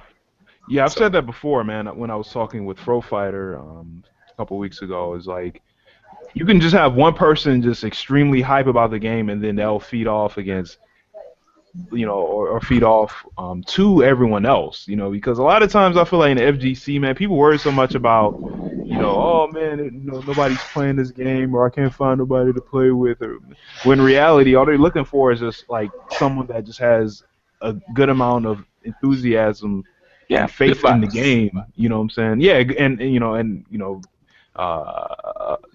Because good being loud is knowledge good or whatever. enough. Yeah. Say what?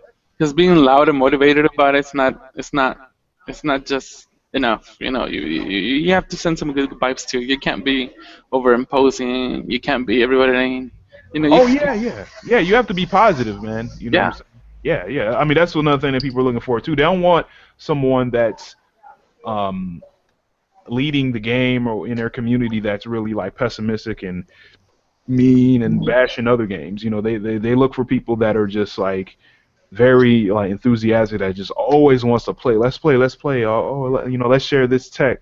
Let's do this tournament, or let's watch this stream or whatever. You know what I'm saying? So I feel like if there can be one or two people in like every kind of struggling KOF scene. I think that will probably help things a bit more as far as like extending like the longevity and bringing new players in.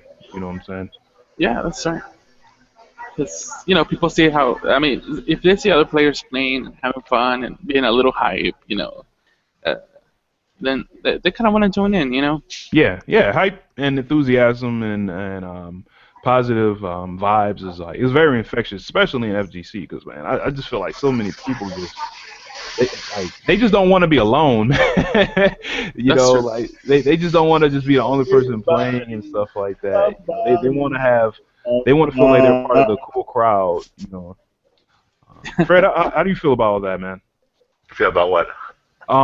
As far as having a person in the scene that is like very like enthusiastic about the game and how it kind of like rubs off on like the other people in the scene.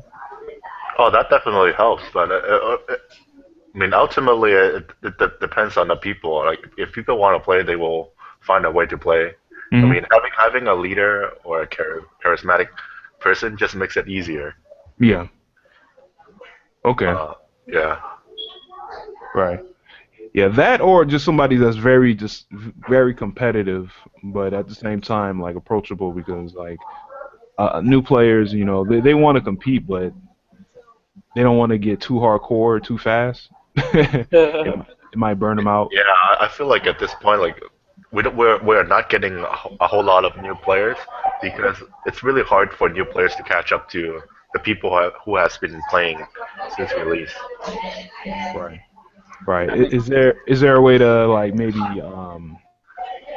I don't want to say fix it, but a way to like make it easier for new players to There's catch there's up? there's not much we can do like at this point until we get an update or a new game, and Okay. then people will feel like they can get a chance to learn the new game Right. along with the OGs.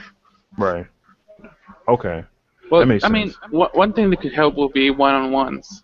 Like actually play this guy, but at the same time, give him tips and things like that. Especially if you know their character.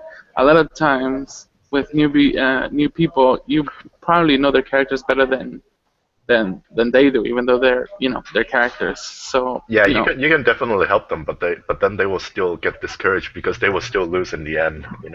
oh yeah, I mean, if you get one beginner, try to put him with somebody who's uh, you know, now I'm not saying the lowest rank in the group, but people who could give him a fight, of course. I mean, they're probably gonna destroy him anyway, but somebody who's not So somebody who's not like who doesn't have the big bull syndrome, but that I mean, uh, somebody who no matter what, he's always gonna wreck you. No matter how not good or how good you are, he's gonna try to like beat you the hardest he can. Because I know there's some people that say, well, I just fight him hard so that they can learn, but they're never gonna learn that way. You know what I mean? Yeah, what do you feel like about tough love or going easy or going sandbagging against new players? Like I have different Oh, philosophies. So, no, some of my me friends too. like what was like what was old school, so they were always going hard, even against like newer players. They pick their main characters and then they just body their shit. Yep. I mean, Whereas me, last time I entered tournament, some guy who were just learning, and then I just like try to let them carry to the last character, give them the illusion that they're doing well.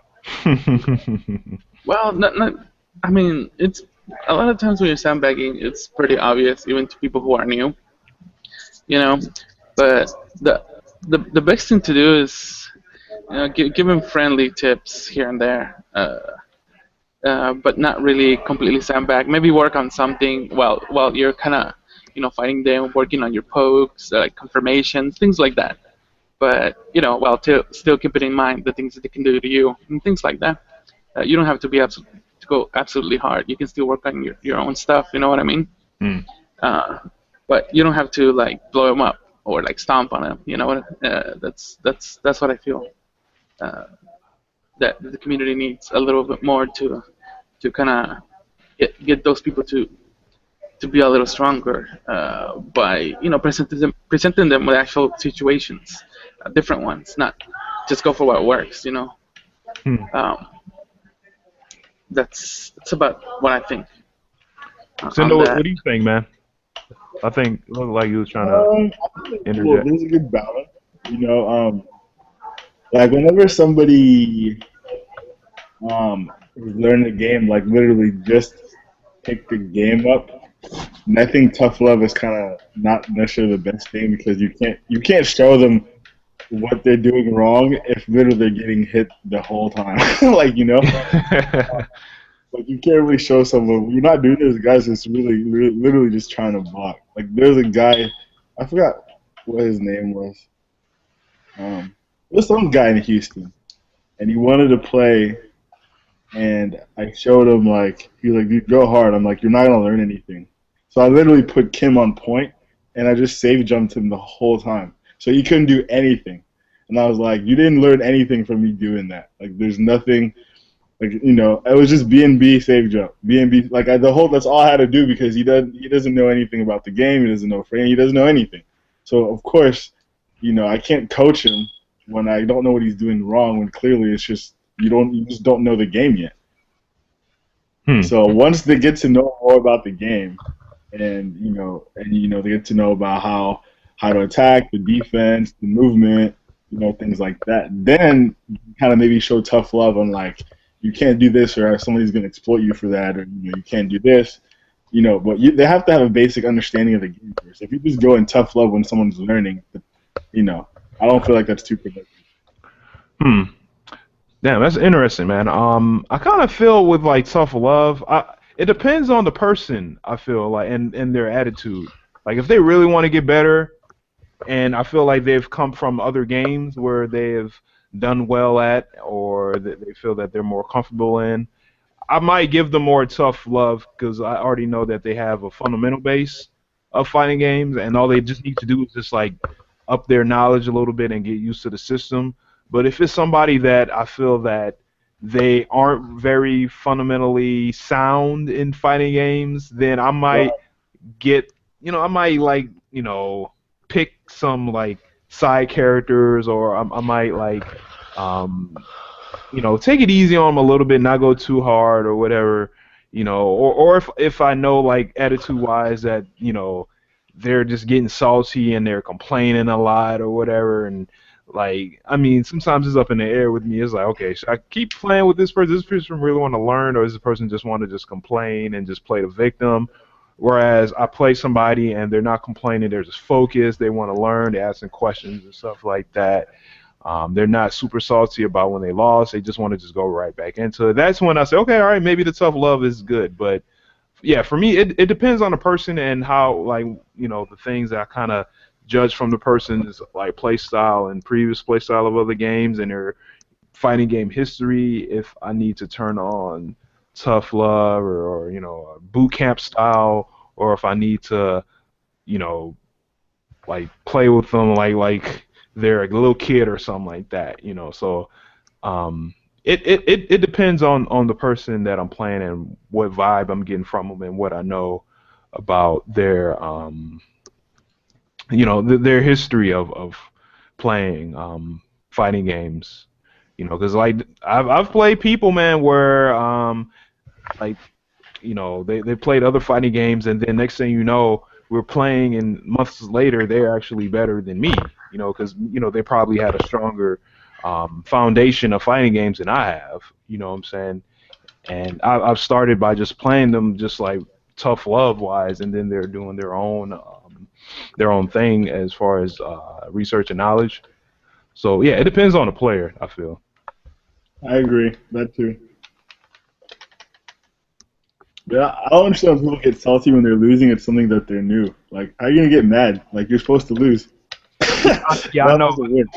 People kind of, I think it's maybe a concept of they just want to like win and learn fast. Like that's what this like society is nowadays. Just win, like they just want to succeed fast. They don't want to go through the mud. They don't want to grind it out. They don't want to go through uncomfortable situations. They just want something fast. They just want something quick. They want something fast. They want to reframe data. They want to watch matches, learn fast. Play online X amount of times, win fast. And all that stuff is good. But I feel like a lot of people they depend on that a little too much rather than just like going hardcore and just toughing it out and putting your elbows just in the mud, quicksand and stuff, and just toughing it out. Word. All right. What? Oh, VCO, you want to say something, man? Oh, no. Oh, Continue. okay. Okay, my fault. I saw the sound level go up. I thought you wanted to interject. Yo, what was y'all favorite like tournament from 2014, man? A tournament you attended or a tournament you watched on a stream? VCO? I like the IGT. IGT was crazy. IGT? Okay. I mean, Well, they Evo. had. Dude, Oh, sorry. I don't. Go ahead. I really. Maybe it's just me. I had fun at Evo. Like I had fun at Evo playing KOF with everybody, but I felt like the top 8 KOF at Evo was not nearly as hype as the year prior. I agree. I was there. I had a good time, but I felt the I thought pools like was top better. 32, maybe top 64 was actually really good. Like with everybody. No, pools But, like, was more. In my opinion, pools were more hype than the top 8. Top 8 just felt. It didn't feel very anticlimactic. It was like, okay, somebody's gonna win. One of these 4 will win. I think it's also because there was no U.S. representation or no Mexican representation, so maybe that's why I felt that way. Oh, Nothing maybe. against anybody from Asia, but everybody was like, it was like Flame Kim, like karate all day. Like it didn't feel. I don't know. I don't have anything against top secret characters, but it didn't feel the same as the year prior. Like the year prior, even though the bracket got reset too, like it was like a reset. Because Yeah. Tokido reset it, so it's not even like it was. Yeah, and there were some interesting moments that happened, man, in grand finals. If you watch the the highlights vid, that was put together. There were some things that when I was there, I actually missed, and then I had to watch the archive, and I was like, oh, that happened. Okay, all right. I forgot Well- about that when I was there. Well, the commentators weren't helping either. You can say whatever you say, but in my opinion, they were really their energy level was pretty much equivalent throughout the whole thing, and it was kind of a little monotone. Monotone. Sorry. Yeah. You're right. Yes. You're good. They almost sounded exactly the same, so Yeah, it no, was like kind I of hard said, to get yeah. into it. I agree, man. Like I said, man, like the commentary and the way things were handled in pools it was better than what happened on the main stage. You know what I'm saying? That's just my opinion, and I know We you wanted some probably juice agree too. box, man. Say what? Yeah, just Juicebox was doing really well on the side stream Yeah, at yeah, Evo. and Fro Fighter, man. We was talking about that, when I interviewed him, but hopefully things will change, man. I mean, I don't know nothing about the politics of Evo, who gets chosen, why they get chosen, or whatever. Or Well, there's 8 games that are on the line. So hey, I'm having trouble hearing you, man. Like before, you sounded good. Now you sound like is this better? keep talking. Is this better? I Oh, guess. Yeah, just go ahead and we'll see. okay. Sorry. I don't know how to adjust my mic. It's all right. You Okay. can Anyway, see what you said. okay. Anyways, no. What I was gonna say is, um, fuck. I forgot what I was gonna say. Actually. The Oh, my commentator fault. Evo. I didn't mean to distract you from the sound problems or whatever, but yo, I'll let you relinquish your thoughts, man. Fred, damn. Oh yeah, what do you think about this, man? What was your favorite like stream or event from 2014? Let me see. What stream was good? The IGT was pretty hype. Um, Gosh, what other streams? Evo was pretty good. I was not watching it on stream, but I was there. The pools were hype. Hmm. Finals was actually pretty hype. If you were there, you were there, right? Oh yeah, I was there. Yeah, Yeah. yeah, you were there right next to me. Yeah, it was pretty hype. Like on the stage, I was doing side bettings with people. Uh, yeah, it was pretty good. Evo was really fun playing with everyone. Hmm. Let's see what other tournament was good. Guts 3 was pretty good. That even though it was pretty small tournament, I had a lot of fun at that tournament. Reminds me a whole lot about Evo, maybe because it was also held at a casino resort, Hmm. um, and also the fact that I was the tournament organizer for that tournament, so it was always good. Oh, so you're giving yourself props? Okay. Of course, Uh, of course, I run the best tournament. Um, Lone Star was pretty good. I watched that on stream. Hmm. yeah, We're gonna do it again. It's coming back. Just wanted to say that it's When coming is it? back. When is it? April. April. April. April Word. Cool. April 18th. That's our goal. That's the tentative. That's what we're trying to shoot for.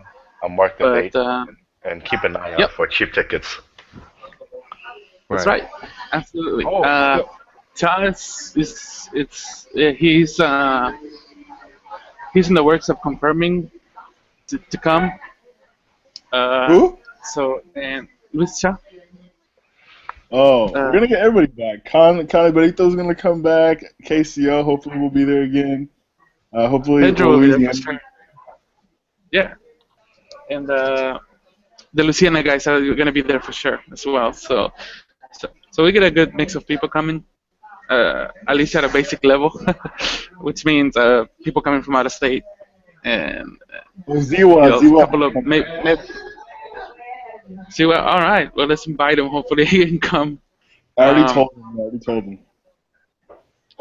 Oh really? Oh, that's very interesting. That's good to know. I'm gonna see if I can coerce Misterio into coming as well. That's somebody, and I definitely want him to come if possible, and we'll see. We'll see what we can get ready for you guys so you can enjoy the show. But okay. We're only we'll try gonna to have keep it one, hype. not two. Yes. One tournament, one stream that I did like, that was pretty cool was this was kind of early on in the year, but I liked the tournament that Malik did, which was the Battle Royale. Oh, about the high stakes. I still have to play him. I've never played Malik to this day. Oh, Me you either. retired. You're too late. You did? Yeah, I retired after Evo. Or after ADC, rather. Wow. Well, never. That's fixed. Okay. Yeah, I know. Yeah, but I mean, hey, players come and go, man. I've been, in the fighting game scene for a while, man, and people come, people go. Whenever like somebody leaves, there's a replacement. So you know, good luck. To people that feel like they don't want to play or involve themselves in the community anymore. That's all right, because you know, like again, it's a hobby. For It's some for people, for fun. some people. What would you say? I said it's a hobby for some people. For some people, it's their job. Yeah, I don't know. If I feel like if you're trying to get like money from this, man, you might get a little disappointed, man. Unless you're like running tournaments like all the time, and you're getting a No, good that's right. That's you have to have some kind of management Yeah, operation you're there. playing the wrong game too. Like KOF, like it's not gonna make you a whole lot of money. Oh yeah, no. I didn't mean KOF. I just meant FGC in general, or just Yeah. gaming in general. Actually, that's what I was referring to. right. Oh, question for all y'all, man. MVP, man. In your opinion, who was your favorite player in 2014? MVP, Yeah. Mysterio. All right. You say Mysterio, Fred. What do you think? I want to I say don't know. ET. Ooh, okay. Good That's a good choice. choice. All Yeah, right. Well, Oh, ET was really good. okay. Okay. All right. What do you think, Sendo? well, I kind of feel dirty not saying Shao Hai. I mean, he won Evo. No, this is your opinion though. Your favorite player. I mean, it don't have to be like, Well, he's not. He's the player of the generation, not just 14. yeah, yeah. I know that. Oh, anyway, side story that I'll get into a little bit later. But I don't know. I think ET is a good pick. I like Kenny Balito a lot, so I'm gonna go ahead and say him. Damn, I was gonna say Cannibalito, man. Yeah, I Although was you're right, actually, Shanghai actually did win three of the biggest KOF tournament last year in three different KOFs. Like he won Evo in KOF 13, he won TTA Summer Championship in KOF 98 UM or 2002 UM for that, and he also won TGA Winter Championship for 2002 UM. All of them were very big tournaments, like the TTA tournaments in China. They are esports style. They got like 20,000 US dollars for first place, and thousands of people entered, and he won hmm both of them, and also at Evo. So it's definitely a player of the year. yeah. I picked ET because like he's known to be like a really good player in 2002. Like in 13 he was like kind of late to pick up a game, and then we remember that IGT in March he got blown up by Tokido. Tokido basically just six sold him in grand finals, and then Wow. yeah, and then remember back leading up to Evo, I think Marquis flew him out to Mexico, to Tijuana. He went to that pre-Evo tournament at Tijuana, Happy and he battle. played like yeah, he I mean, played a playoff really challenge. yeah, he played a very very good set with everyone there. He played against Mysteria, played against Kula, and then they played like a first to 20, and it was really really crazy. And First even to though 20. God, ET that's an had like endurance match. yeah, and even though ET had like no tech, he was just playing by fundamentals. He was still running through all of the giants. Like Kula was bringing out the infinites, like one touch infinite, but ET still managed to scrape by with the win. And then at Evo, like he made it all the way back, got third place. So good stuff to him. Yeah, he dropped the Neo Max like for one again. Yeah, Yeah. and then I actually Or one rematched, rewatched the top eight, and I think he could have beaten Tokido. Like Tokido got some lucky hits on him. Like they were legitimately lucky. There was some weird stuff going on, and they all worked out in Tokido's favor. Hey man, part Yeah, of the game, unfortunately. yeah. Luck is part of skill. Hmm. For Luck myself, is for like myself, skill I would meets preparation. say what, Sendo? I said luck is when skill meets preparation. Yeah. Like you don't ever see lucky shit happen to people that suck. Rarely, because it doesn't really do anything for them. It really But doesn't. if they The can't, people that are good, they're always comparing stuff when shit happens and they're lucky. yeah, they Okay. emphasize they're able to capitalize and you know the most advantage they can out of a lucky situation. Okay. Lucky, quote unquote, of course. I don't Yeah. know. To me, I don't really believe too much in like luck like that. I feel like it's either you got it or you don't. And random No, things can happen. no, he got legitimately got some lucky hits. No, no, some weird stuff happened with Chin, and they were all lucky. And then like and then that and then Tokido kept his murder face, kept Mm, his game face, his poker face on, and then at the end, ET was kind of puzzled, and then that kind of broke him down after all those lucky hits. mm. But I watched them like in slow motion, and they were definitely lucky. Yeah, it was really weird. Okay. All right. Oh, like I was gonna say, I think my favorite player. Yeah, I would say Cannibalito, and then I kind of had a toss up between um, maybe switch between him and maybe Luis Cha, favorite player. I thought he did pretty well at NEC, and he did well at a lot of other tournaments, even though like maybe he didn't get like first place. But I mean, I just liked his gameplay and his perseverance, pretty much. And Cannibalito, he was just like I think he just grinded pretty hard, man. 2014, and he really wanted to do well at the IGT tournament. And even though he didn't, I mean, I still give him like massive props for flying to Jeju Island or Jeju Island in Korea and playing I a lot wanted to of go. the big dogs and stuff like that.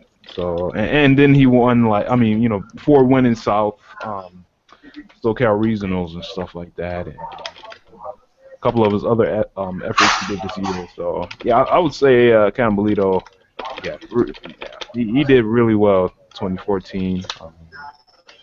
He's also one of the nicest people and funniest people I've ever met. Yeah, I met him briefly up at Evo, man. Yeah, real cool dude. Yeah, he came to Lone Star, and I met him. I met him some at Evo.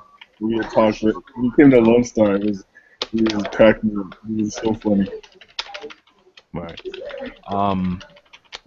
Another thing I want to talk about 2014, I want to ask y'all, what are some players that you never heard of that did well in 2014? Maybe some players that just kind of came out the woodwork. I'm afraid to say.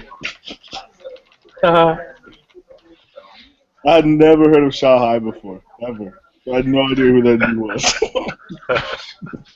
Well, I Like, mean, if you never if you haven't dwelled in the KOF team for a while, then yeah, you're not gonna hear of them. Yeah, which I had. A lot of people think of them as Street Fighter players. Yeah, I'd never heard of him. It wasn't until I forgot who was telling me about it. I think it was Pedro and some other people in the KOF suite at Evo. They were telling me, dude, these guys have been playing. He beat people in the room with one hand on his arcade stick. Do you know how stupid that? Like on 98, he was playing with one hand and was bodying people, like OCVing people with one hand on a stick. Playing with one hand.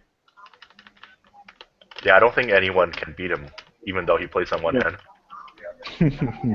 No, and I wanted to be like, dude, you could have been like a multi-billionaire if you spent this much time doing something else. Instead, you beat people with one hand. You probably speak like 20 languages right now if you wanted. But anyway, that's something to something else. But it was ridiculous. I didn't know anything about this guy. So. Okay. Fred, what about you, man? Who's your a player that you never heard of that did well in 2014? Give me a second. I have to think about this one.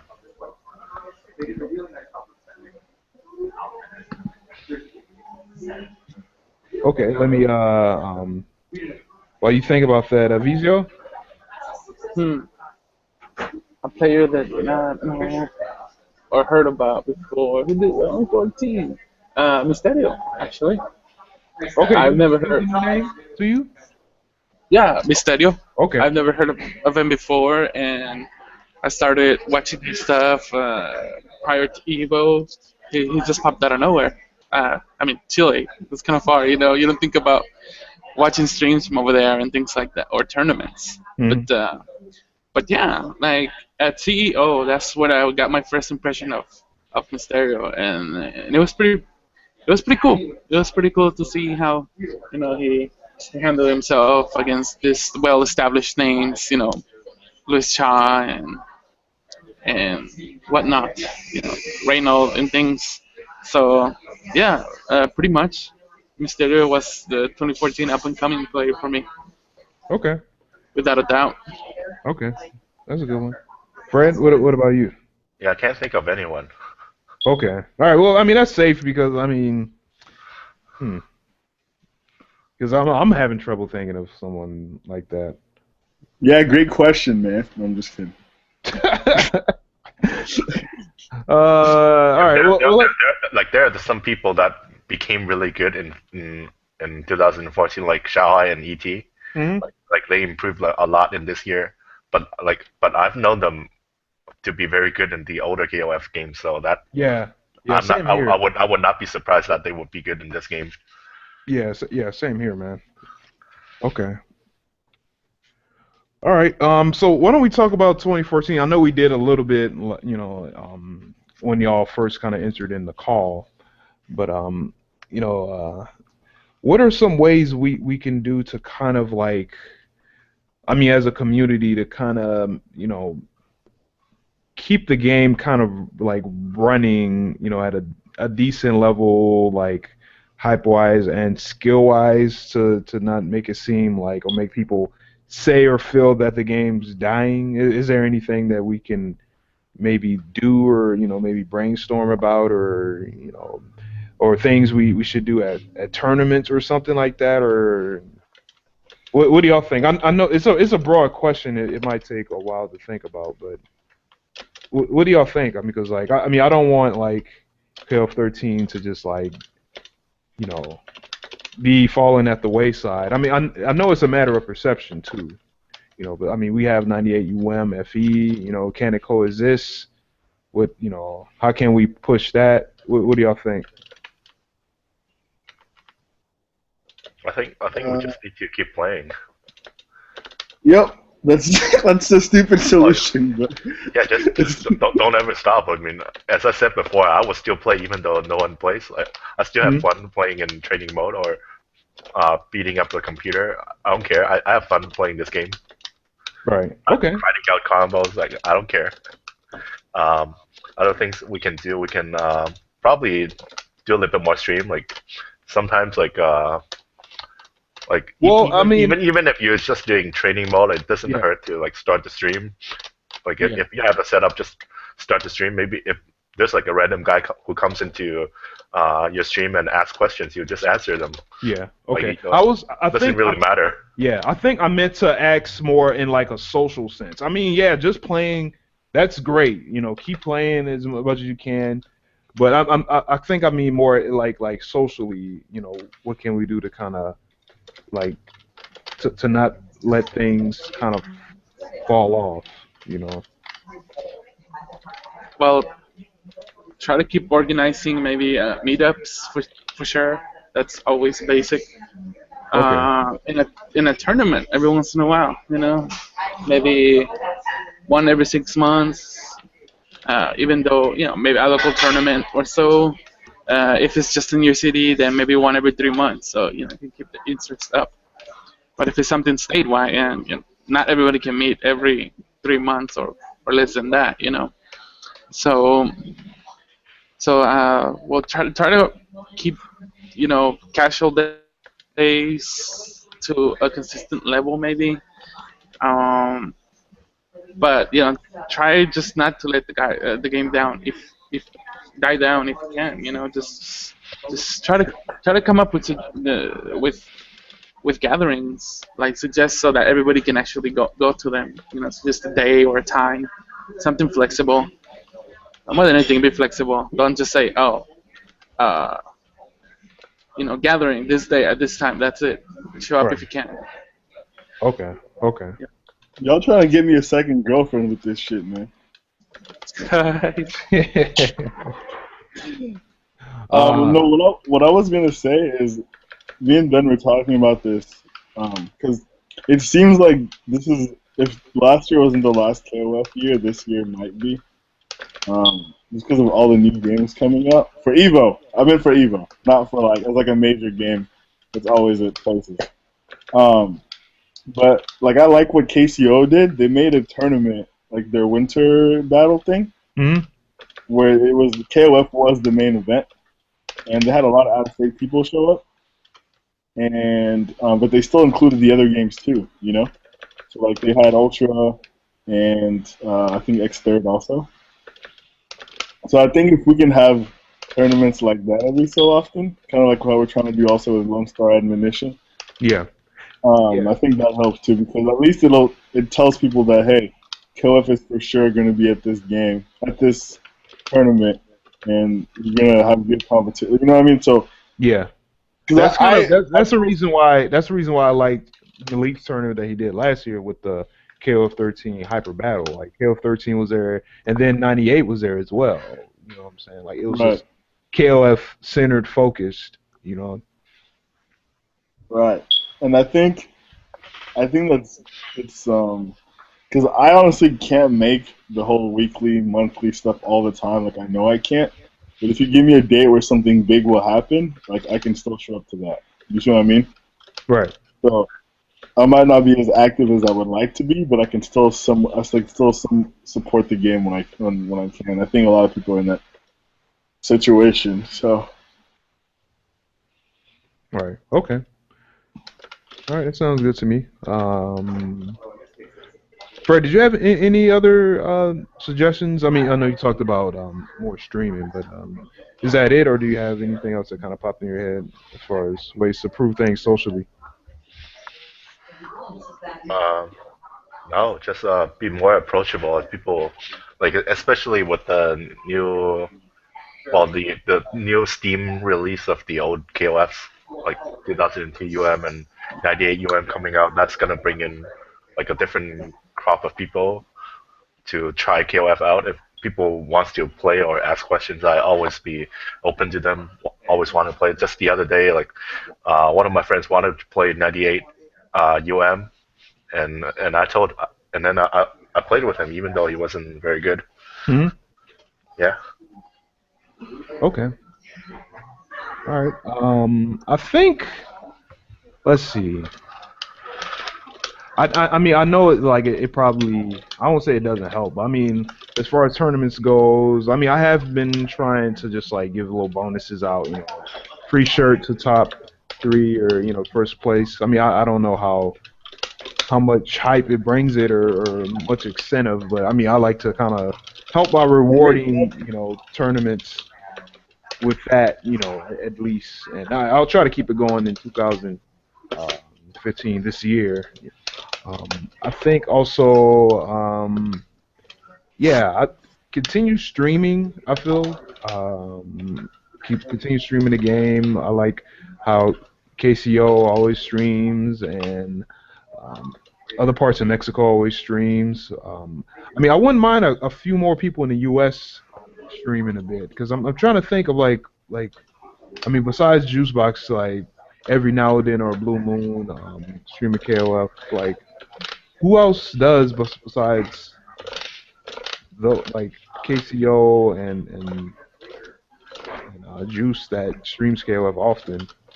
Yeah, there's not a whole lot of KOF streams other than the no, Chinese streams on Douyu. Right. There's also the not Mexico's. Gosh darn it! Oh Mexico. yeah, Mexico. yeah, in Mexico there's the Team SLR. They Yeah. do Yeah.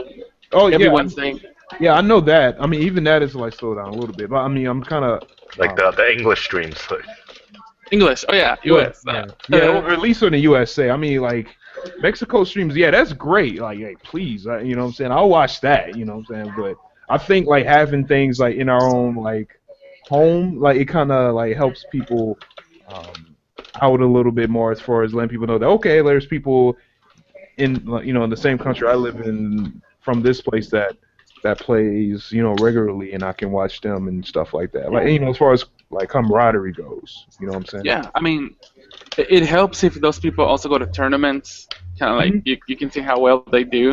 Hmm. Uh, that's why I'm trying to go to tournaments a lot too. I am actually gonna try to do a weekly stream in Texas soon. Maybe Raft or Lone Star. I'm trying to gather more info on the equipment that I need for that. So I got my capture card, several USB cords and whatnot. So that's a good start. And soon I'm gonna try to get something going in that neighborhood, in that sort of way. So yeah, look forward to that.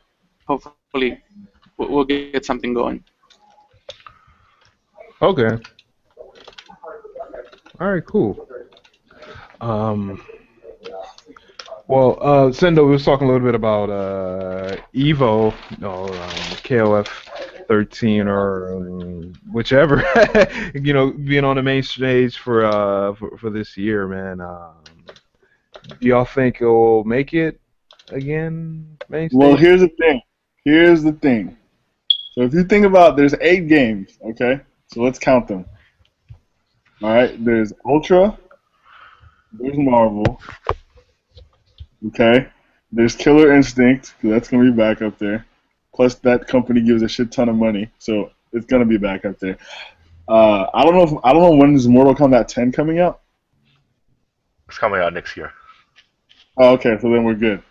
All right, so then I don't know if Injustice will make it again because I don't know what Injustice tournaments No, have no, going on. it's gonna be Mortal Kombat for sure. It's coming out Oh, soon. so Mortal Kombat 10 is gonna be at Evo this year. Oh, yeah, I forgot. It's 2015 already. It is coming out this year. Yeah, So it like will make it. It will make it. after July or before. Probably before. Hopefully. Okay. So, Just saying. all right, so we'll leave that open. Then there's X30 because that's the popular anime game of the moment. Then there's Smash because again, Smash is Smash, so that's gonna be back there again. And the thing is, I don't know if Smash is gonna be the new. I don't know if they're gonna do the new one and Melee or what. Because even if they put the new one, like Melee is still gonna be like the biggest side tournament ever. Because people just show up for Melee regardless because they're so dedicated. Yeah, it might be both. So never Yeah, know. it might be both. And then that leaves I Oh, think, Mortal 3. Kombat is coming out in April 14th, so it should be. Okay, so it'll be there. So that's what, 6? So there's 2 more spots. So KOF can still sneak in there, but it definitely needs the support. Well, didn't they say that there were too many games last year? Like There were too was many games. Wizard wanted to trim down the number of games.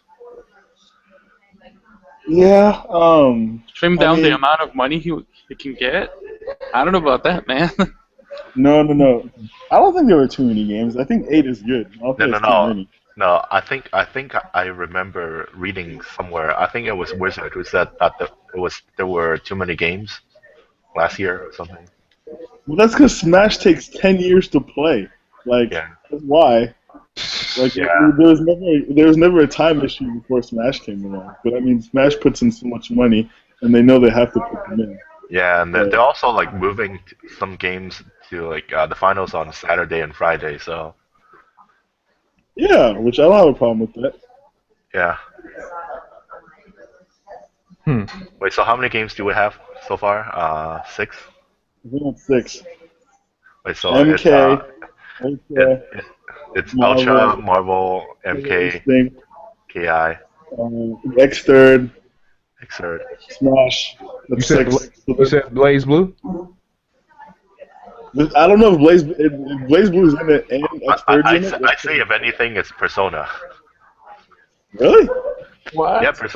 Well, Persona just got an update in the arcade, and the new update is coming out soon.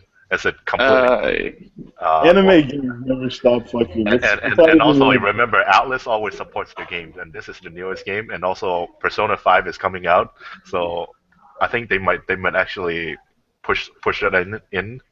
Uh, all 3 of them. To promote the Persona franchise, why not? Persona 5 is coming out soon. They need to do No, I some know, promotion. but I'm saying they would put Persona 5, X Third, and Blaze Blue, so that's 3 anime games. Not maybe not BB, but I'd say like it's probably gonna be Persona Persona 5 and X instead of Third. BB. Yeah, Okay, Persona instead of BB. well then Caleb can still get in, but we definitely need to show that we really, really, really, really wanted to get in.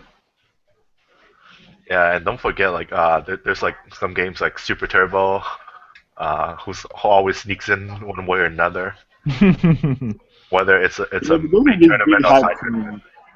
Like I even thought, though it's a side tournament, they always get the main stage. So Mm. oh really? I didn't know that. Okay. last year they got the main stage, like the Hype Mania or something. Um, let's see, Skullgirls. They always get like really enthusiastic support, just like KOF. And there's a lot of fans out there who wants this game in really bad. Last year they almost made it in, but they lost at the last minute with a donation drive, right? They Hmm. narrowly lost to Smash. I'm not sure Oh, I they remember. lost. I remember that. Yeah, they had the donation drive, the fan favorite, and basically it was a three-way run. It was Super Turbo, Smash, and Skullgirls, and Skullgirls was leading all the way until the last day or something when Smash overtook them. Hmm. Wow, that sucks for the Bone Gals community. Yeah. Okay. What else is coming out next year? I think Tekken, maybe. Or Oh, I DO. completely forgot about Tekken. That's what. Okay, so Well, I knew there was. that's a wild card. We don't know when console is coming out. Well, yeah, but I Like mean, arcade more is wild coming cards out too. soon, but I don't know when console is coming out. Uh, DOA, there's a new version. Yeah, but has it ever been on main stage? I don't think so. I don't know, but it's a 3D game. They always like find a way to put a 3D game on there. Okay. KOF City. And Just kidding. and the developer has been known to throw money at events, so I would not be surprised. Well, just for that alone, we have a disadvantage because SNK. Do you know that if you got like top 8 at Evo, you got like $64 or $32? It was something. We had probably the most competitive tournament. Like, did y'all? I mean, if y'all just look at your pools, there were like there were 2 people in my pool that were like top players, and then there was like 3 people of my skill level I had to deal with on top of it. I Yeah, was like, what the fuck is this pool? Hey, yo, if one second, you make Quinn. it Hey, out of pools, one second. I wanna see who's this. Who's Do with the radiant silver gun? Who's this? Penny. Oh, what's up, Neo Penny? How you doing, man? I'm chilling. Oh, hey, Neil Penny. hey, Yeah. what's up? Word, man. Good to have you on the show. You got some weird. I don't think we've talked before, like voice to voice. Yeah, shit happens. Word, cool, man. Can you tell the people that don't know who you are, where you're from? Yeah, I am currently in the Seattle area, and Okay. and I and I've been working with Team Mexico for about since its creation in 2012, more or less. And I work hand in hand with a lot of communities like Team Lago and MexKOF and La Cueva and Team Danger and many other teams in Mexico. And we're the guys that actually run the KOF suite for Team Mexico since 2012. Mhm. So we've been working out on we've been so but other than that, I've been in tournaments since 2002. So I mean, this is nothing new to me. Okay. Okay, So cool. What's your KOF game of choice, man? Like, do you I personally for me 99. 99? Okay. Oh yeah, 99, one of my favorites. It's just the cast is short enough. It's not broken like 2002. Like I mean like 2000 or 2001. it has its limits, but it's faster than 98. So it's just it's just my personal choice. So it's nothing It's nothing. totally not okay, man. Totally not okay. Yeah, I mean it's just something it's just my personal choice. Yeah, for some reason, 99 also looks graphically better than the other KOS, to me, at least to me. Like I the like the game's better. stages. Like my favorite stage, that's in, I think it's in '99. Is it the one where it's like you're in like a courtyard and it starts off sunny, and then as the match progresses, it gets like cloudy and it starts storming. Is Yeah, that in and then '99? when you get to the last stage, I think it has an Easter egg where it has a code, and I think it's the date for the release date for the game. Ah, So okay. I think that's what it is because when it got released and I saw the numbers, I was like it's pretty close, but I'm not entirely sure, but it definitely it's pretty fucking close to the release date of the game, and I don't know if it's been mentioned in wikis or other media, but I'm pretty sure it is the release date when it gets to the stage. But other than that,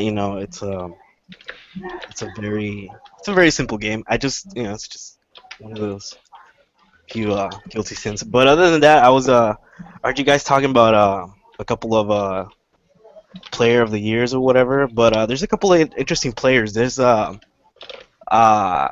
Oscar de Nesa. He's a pretty good player that a lot of people didn't know, and he had been because of his job.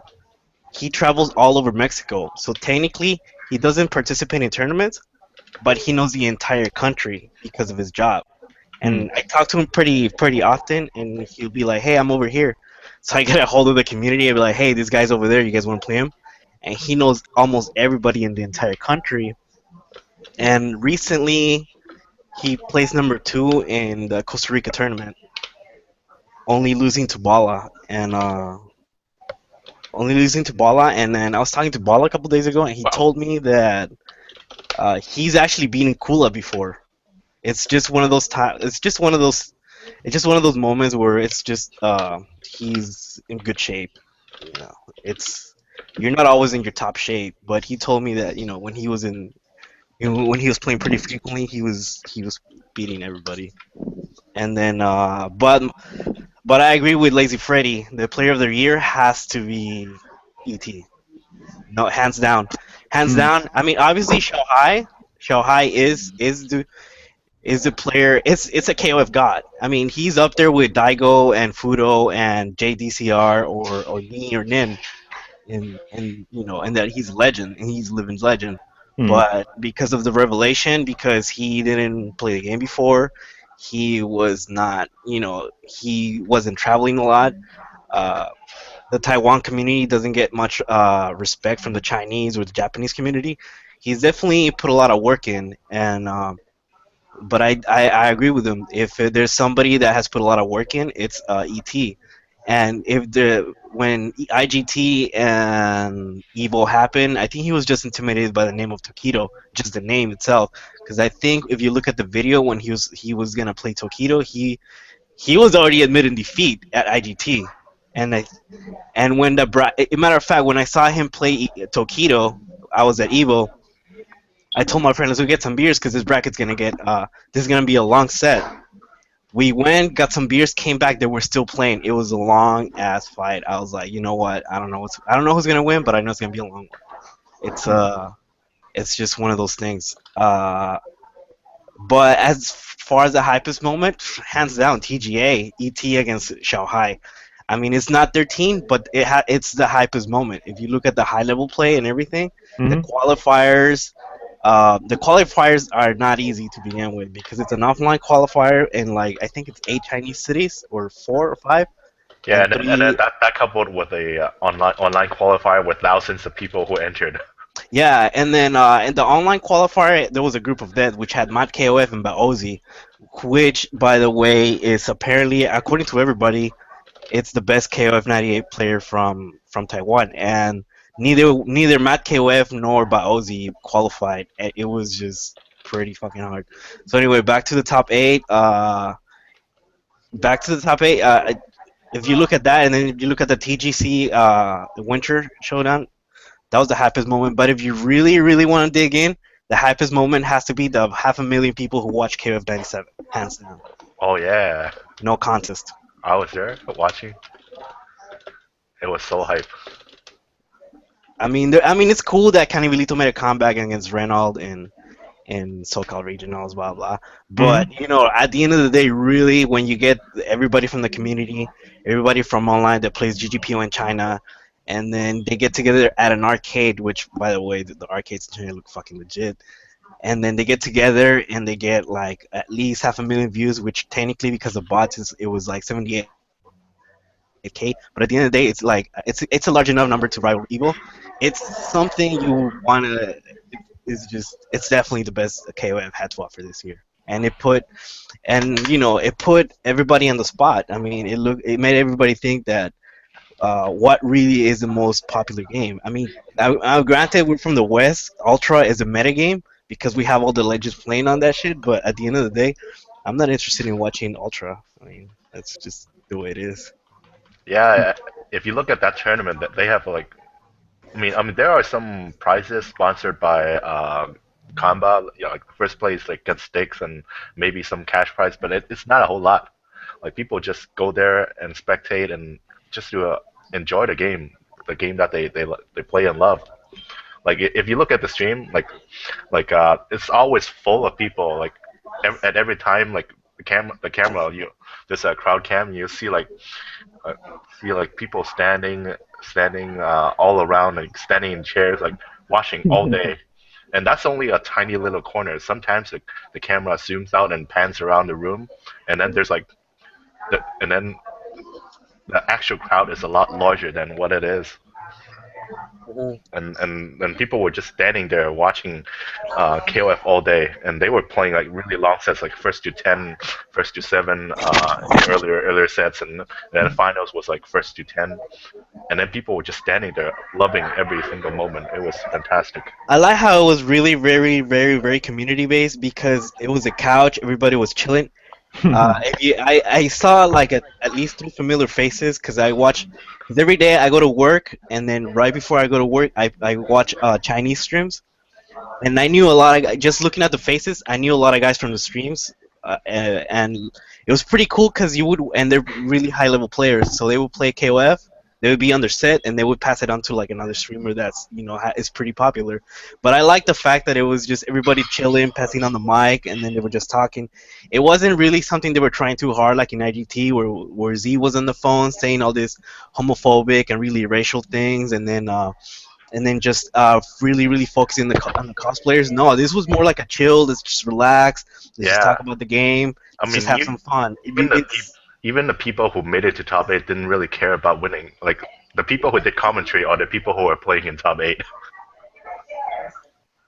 right? So the people who made it to finals were the people who were commentating. They didn't like if you go to a lot of majors, like the people who made it to finals, they were more focused on winning the tournament rather than like going to the commentary and doing entertaining people.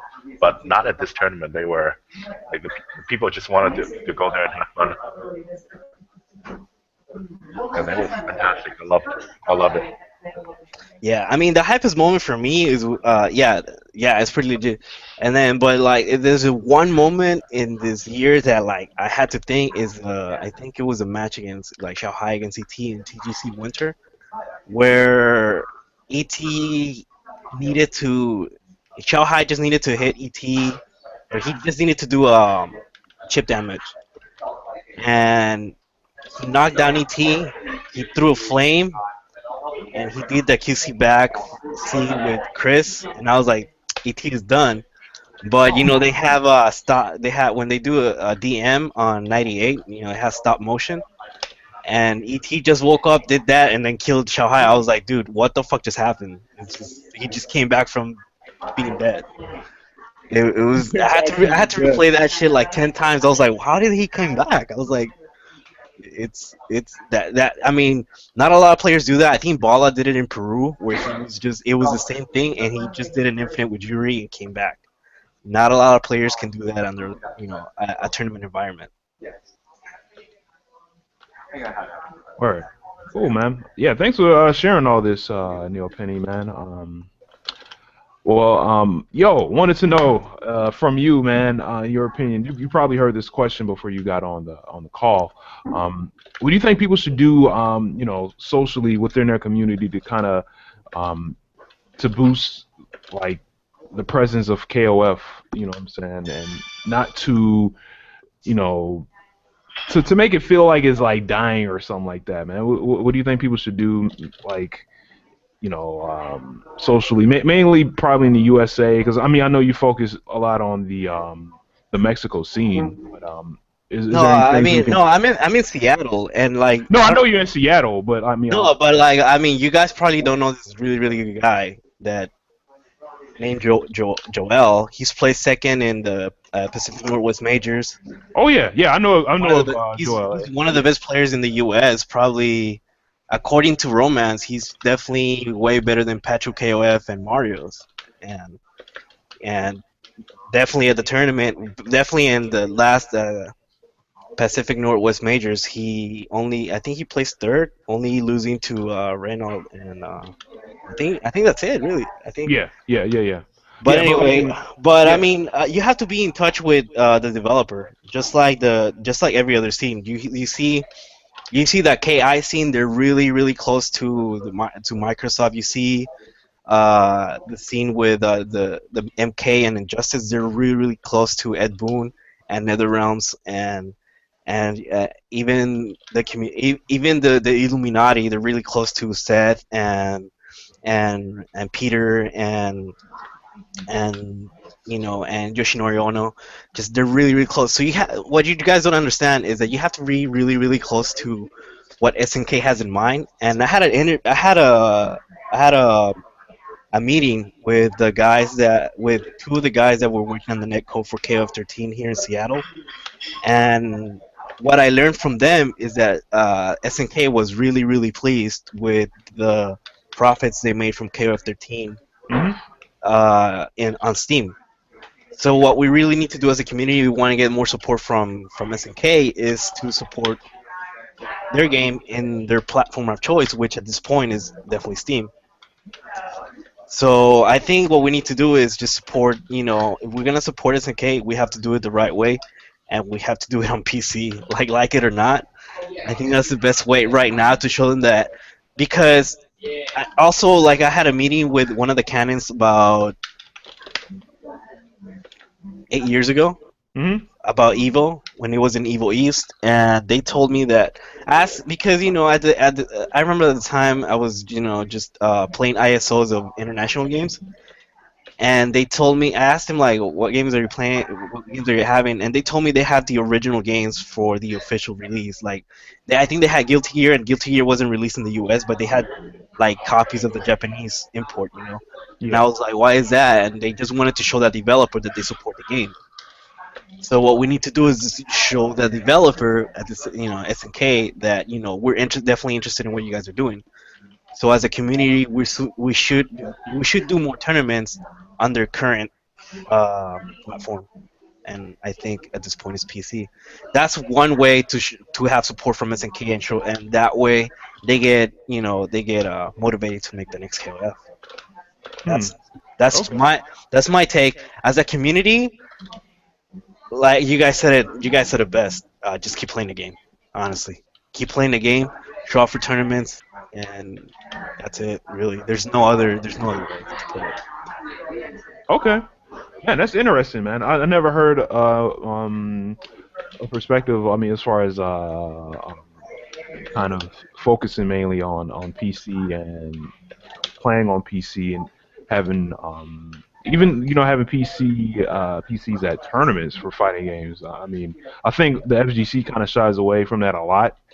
We mainly because we're all console warriors and stuff like that, and it's Master crazy. Race. Yeah, pretty much. And while as a lot of the games that are kind of embraced by esports are people play these games on their PCs, bringing out laptops and stuff like that, not really caring. You Bro, know. remember what there was a time when the FGC kind of looks down on consoles. Evo was the first tournament to embrace consoles, and someone has to take the charge and make the transition to Oh, PC. that's yeah, that's true because everybody was just interested in just arcade only. You know what I'm saying? You know, the Yeah, they arcade they bring they version. bring arcade cabs to tournaments. They Yeah. run it on Yeah, who does arcade that? cabs. Especially for us pad players. It's bullshit. I'm still like honestly, I'm still against consoles like to this day. Like I once that the one of the thing one of the people that motivated me to get into to promote PCs was Alex Valle when he was promoting Ultra on PC, but then shit hit the fan. Ultra wasn't a good release on PC. It still had a lot of bugs, and a lot of people were complaining to Valle and to Watson that hey, this is it's not complete. There's frame skipping, and then it takes it was a lot of technical things Hmm. that were wrong with the Ultra release of PC. But I like the initiative that Valle took because Valle was getting a lot of support from the Master Race community. Like he was getting support from Aethys and Alienware, and I like where he was driving the community. But at the end of the day, the product, which was Ultra, it was does not help him because it was really incomplete. But I think that's the future. I personally think if Taito was to really wanted to shift gears, they should release their Typex platform on to PC just like Steam and rival Steam and on the West, and then we would just Mm. play their games online and shit. But that's just me dreaming. At the end of the day, one can dream. But because we don't have arcades, and the thing is, in order for you guys to get an idea, a license to make a PS2 game was $90,000 at least, just to Uh, make that was just a license, not even making the game. That's just a license. So the license to make a game for PS3 and 360, it's much higher. Right. So if SNK doesn't have to pay that fee, They they're win. obviously gonna release it on PC for Steam because Steam doesn't have a license fee. So I mean, I'm Well, just saying that that's all I'm saying. I'm just throwing things out there. can't play pad on arcade. That's all I'm saying. You So can't. You can on Tekken. I'm just saying. Oh, if you can, I was about to say that, Penny. I was about to say I'll that. pro arcade. You fix that, all good. all right, guys. Well, that's my time. I have to take off. All right, This is not see too you All later. right, long. VCO, All thanks right, for. Sendo. I mean, not Sendo. VCO. I actually Same got to little roll. I actually got to syllables. roll out too. I wanted to listening to what Penny was saying. Word. All right, cool, man. But yo, Thanks for having me. I appreciate it. All right, guys. all right, Sendo. Yeah, I think we're kind of reaching that mark too, man. To kind of wrap things up, man. It's all good. So why All don't right. we throw some shout outs in the air to the people and get up out here and we'll talk later. So, VCO, you still here, right? Yeah, mind if I go first? Yeah, Go yeah. Go ahead, ahead. man. Yep. Okay, shout outs to originite.com, as always. Uh, sort of a representative right here. Shout outs to Dream Council, of course, for hosting us on this podcast. Desmond. Mhm. Uh, You're welcome. shout outs to Mysterio. Hopefully, he can come to our humble Lone Star Ammunition. When is it? It's on the second. I mean, it's the second edition. It's on April the 18th. Okay, cool. All right, cool. Try to send your friend from Seattle so he can I'll come see and what I teach can. us a I'll see lesson. what I. Yeah, I'll see what I can do. Alright. That'll be Alright. dope. IGT might be in early April, so since I might go, I'll see what I can do. Alright, perfect. Also, shout outs to Luis Cha, to Romance, to Canibalito keeping on being involved with our Hell yeah. community. To Penny for Presidente, Evo 2015. You're crazy. Uh, and Frederick, shout outs to you. Thanks for coming on as well. Keeping things interesting as always. All right, everybody, and that's just that. And of course, I mean, shout outs to the TKC, my scene. you guys. Without you, I wouldn't be any sort of challenge for the people at the tournaments. But uh, you make you make me better. That's pretty much what I have to say. All right, everybody. Thank you very much. See you all All right, around. See All ya. Peace right, out. peace, yo. all right, man. Take it easy. All right, Penny, man. Shout outs. Uh, if I want, probably to ball. I was just talking to him like 5 minutes ago, and shout outs to the entire community. We gotta make this shit happen. I really don't want evil. I really don't want KOF for evil. There's a couple of projects we're working on, international projects. So it's you guys might want to keep up with this. That's Wait, all I wait. can tell. What do you mean by that? There's yeah, we're working on some stuff. Don't worry about it. It's very good. It's good for the community. But Well, I think I should, man. I mean, I'll play too, man. it's good. It's better for the community. It's gonna. That's all I can tell you. I'm still working on it, but once I get a little more bit more, I should be in the next 2 weeks. I don't wanna delay the announcement more. Okay, no, okay. Are you talking about the Brazilian KOF Cup No, or KOF Cup in Brazil? no, we're working on something bigger. Something else. Okay. It rivals Evil actually. Oh wow. So it's pretty big. But I'm still working on a lot of details. But I have to keep it hush. That's all I can tell you guys. Okay, you The got only you thing, signed the only thing that like the only reason I mention it is because it's actually a week after Evil. It sucks, but it's a lot of. But I'm still. It's a lot of fucking paperwork I have to do. It's a bitch. But other than that, shout outs to Freddie, shout outs to the guys in Colorado, to Johnson here in Seattle, because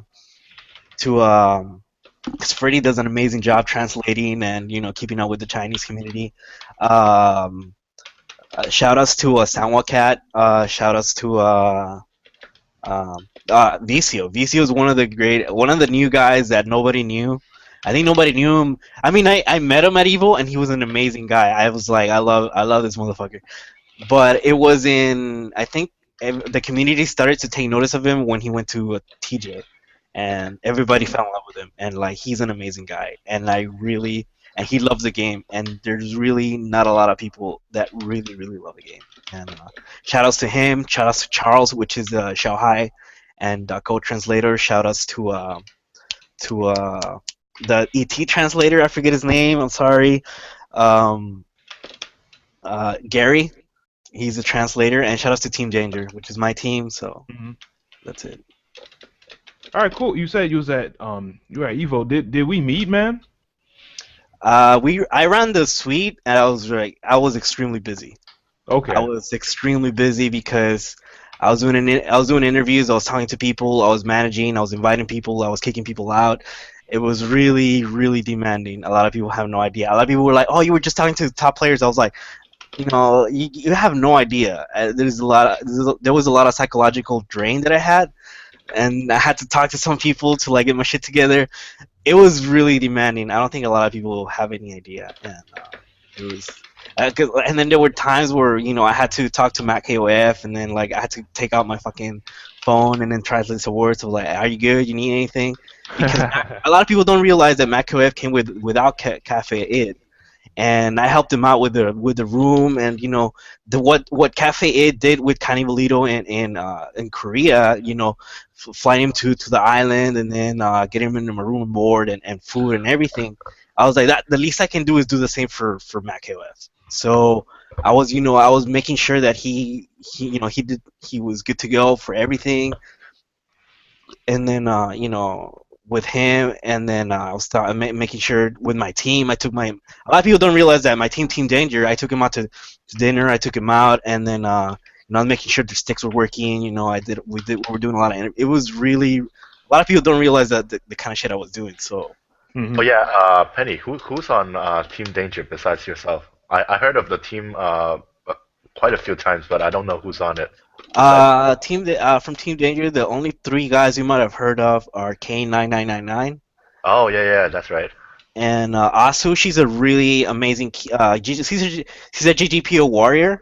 Lately, she's been playing Ultra, but she's mainly a girl player, a Mark of the Wolves player. What's the name?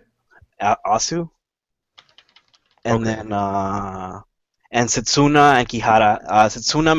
Setsuna lost to Siwa on pools, and he was supposed to be our captain, this evil, and he lost. He didn't even make it out of pools. And Kihara just made it out of the bus or airplane, got to play and made it out of pools. So it was. I think those are the mainly. I mean, there's a lot of more players, mainly based in Juarez, because I really wanted to keep the team in Juarez to keep it, not make it like a national team or whatever. I just wanted to make a scene in where I'm from, and just make something out of there. That way, people feel identified, have an icon or whatever, Mhm. and grow up from that. But other than that's why I didn't want to expand beyond Juarez. But the times change and the needs change. So now we got Asu, who's from another town. And then we got another player from. I think we have like 3 or 4 players that are from outside of Juarez, but not that many. But Okay. definitely, I think K999 is probably the most popular player you guys have heard of. Yeah, I've heard of him. I saw a lot of his like Dark East matches and stuff like that. But yeah, those are my shout outs. Okay. All right. Cool, man. Yeah. Thanks a lot for coming on the show, dude. No, anytime. It's just today was a good day. Cool. All right. Lazy Freddy, shout outs. Shout outs to Kings of Co for hosting the Winter Showdown tournament. Uh, had a lot of fun watching the tournament. Shout outs to the guys who ran the KOF 97 tournament. That was really well done. And just to give a plug, there's also another big tournament in Guangzhou this weekend. They're streaming KOF tonight, I think. I think Mac KOF is there, Daco, Shanghai, Team Hong Kong is there. It's gonna be a good tournament. Does it start at 6 or 9? I don't know. I couldn't find a schedule. I tried to find a schedule. Couldn't find it anywhere. Okay. Yeah, because I know they started. I know I just ran into it like at 7 last night, Uh-huh. and they had Ultra, so I just stayed on. But the Charles, the translator for Shanghai and Dakota, told me that the tournament was gonna start at 9. So I don't know. Say between 6 and 9, I guess. Yeah, I stayed up and watched the whole thing. They were just doing not even singles. They were only doing ultra team tournaments yesterday. Yeah, it was really cool. It was pretty cool. Yeah, and actually it was the results are kind of interesting. So Team Hong Kong, no, Team Jiwa beat uh, Team Guangzhou, and then Team Hong Kong beat Team Jiwa like pretty handily, like 10-1 or 10-2, something like that, something ridiculous. And then when Team Hong Kong played Team Guangzhou, Team Guangzhou bodied Hong Kong like 10-2. So that you got like a circle of people bodying each other, and it's a Yeah, 10v10. yeah, it's pretty cool. I mean, because I was telling people that it was a 10v10, and a lot of people were like, "Do they even have enough players?" I was like, "Dude, you have no idea." They got 150 entrants. Oh no shit, because I know Daku was struggling getting people registering. I think 2 weeks ago he only had 60, but 100 people sounds amazing.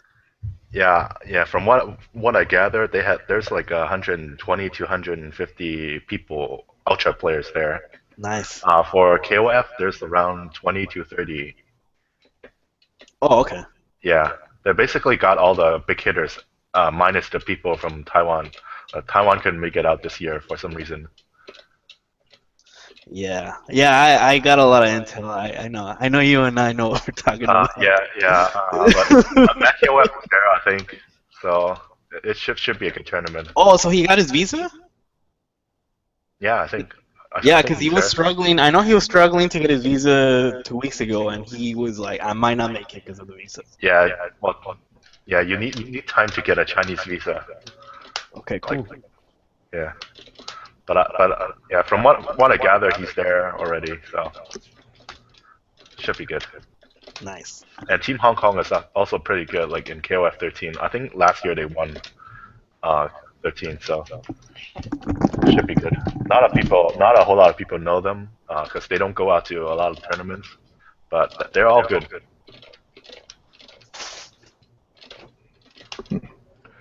Word. Okay. Shout outs from my end. I'll just kind of recap all the promo and plugs. Dream Cancel t-shirts. Get them at dreamcancel.spreadshirt.com. Stay tuned for all the promos and whatnot to save money on shipping. And yeah, here's a picture of Luis Cha and Mysterio rocking the shirts. This is your shirt, Freddie, right? Yep, that's mine. All right. Download the KF13 frame data app where you can view the frame data on your smartphone. Play KOF 98 Final Edition on Steam. Not sure when this is coming out. Hopefully before the summer, we'll see. We don't know. Big ups KOF Funeral. Download KOF 13 on Steam. What else? View Hitbox images. KOF 13 hitbox.blogspot.com. Big ups the Nest organization in Taiwan. Big ups the Zero Black from Chile. Download the Chatwing chat box so you can chat with other Dream Council members on your smartphone. Big ups to Gunsmith at Orochanagi. View the forums via Talk. You can post and view the forums on your smartphone. Big ups Kings of Co. Donate Dream Council at dreamcouncilsnk@gmail.com. Tomorrow we're going to be playing at 2 p.m. Central Time for North American region, surrounding areas. Your players, they can start at 2 p.m. GMT time, which is like a couple hours before us. Big ups FM Sway, big ups SLR Rosarito in Mexico. Frosty Frostings next weekend, Northbrook, California. KOF will be there as well as other fighting games. And yeah, that's about it for episode 39. I want to thank all the guests that appeared and discussed with us for showing up, because at first I was kind of afraid I was going to do this by myself. But I'm glad y'all joined up for some good discussion and whatnot, because it takes a team to run a podcast, in my opinion. So let's keep things going. Keep playing KOF. Next episode, I'm not sure, man. I might try to interview somebody if anybody has any ideas. I remember, Fred, you said maybe Mysterio. Maybe interview Mysterio. Or Neil Penny, if you have any ideas on, who we should interview for future episodes, man, just let me know or whatever. And Easy. Ren. Who? Ren. Who's Ying Yao Ren, or who's? Yeah. He only went to Shaolin Showdown this year. He didn't go to Evo because he wanted to go to Australia. He never been to Australia. Mm-hmm. But what are his plans for 2015? He has a podcast every Friday. I think he stopped doing it because he got a girlfriend. Kind of like Xian when he got his girlfriend and he finally getting to mass, and he slowed down. I guess it reflected on his level of this Evo. But what are the plans for Ren? I mean, I love Ren. Ren. If you ever meet Ren, you just want to hug him all day. Ren is an amazing guy. And so what are his plans for 2015? Is he still gonna play? Is he gonna focus on Ultra? There's a lot of stuff you can dig out. Okay, all right, cool. That sounds good, man. Yeah, I might look into that if he's pretty easy to contact, and is he pretty good with his English, or do I need a translator or whatnot? Because I have no clue. I need a translator. Okay. He's broken English, kind of like everybody else, really. You think if you've ever been to a KOF suite, it's like it's being in the UN.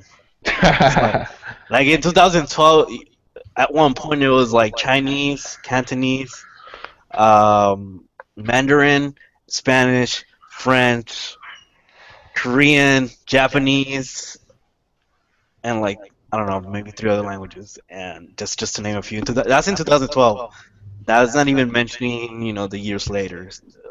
So it's just the way it is, dude. That's just the way KOF is. Okay. All right. Cool. All right. I'll look into that because yeah, I would like some new interviews and whatnot.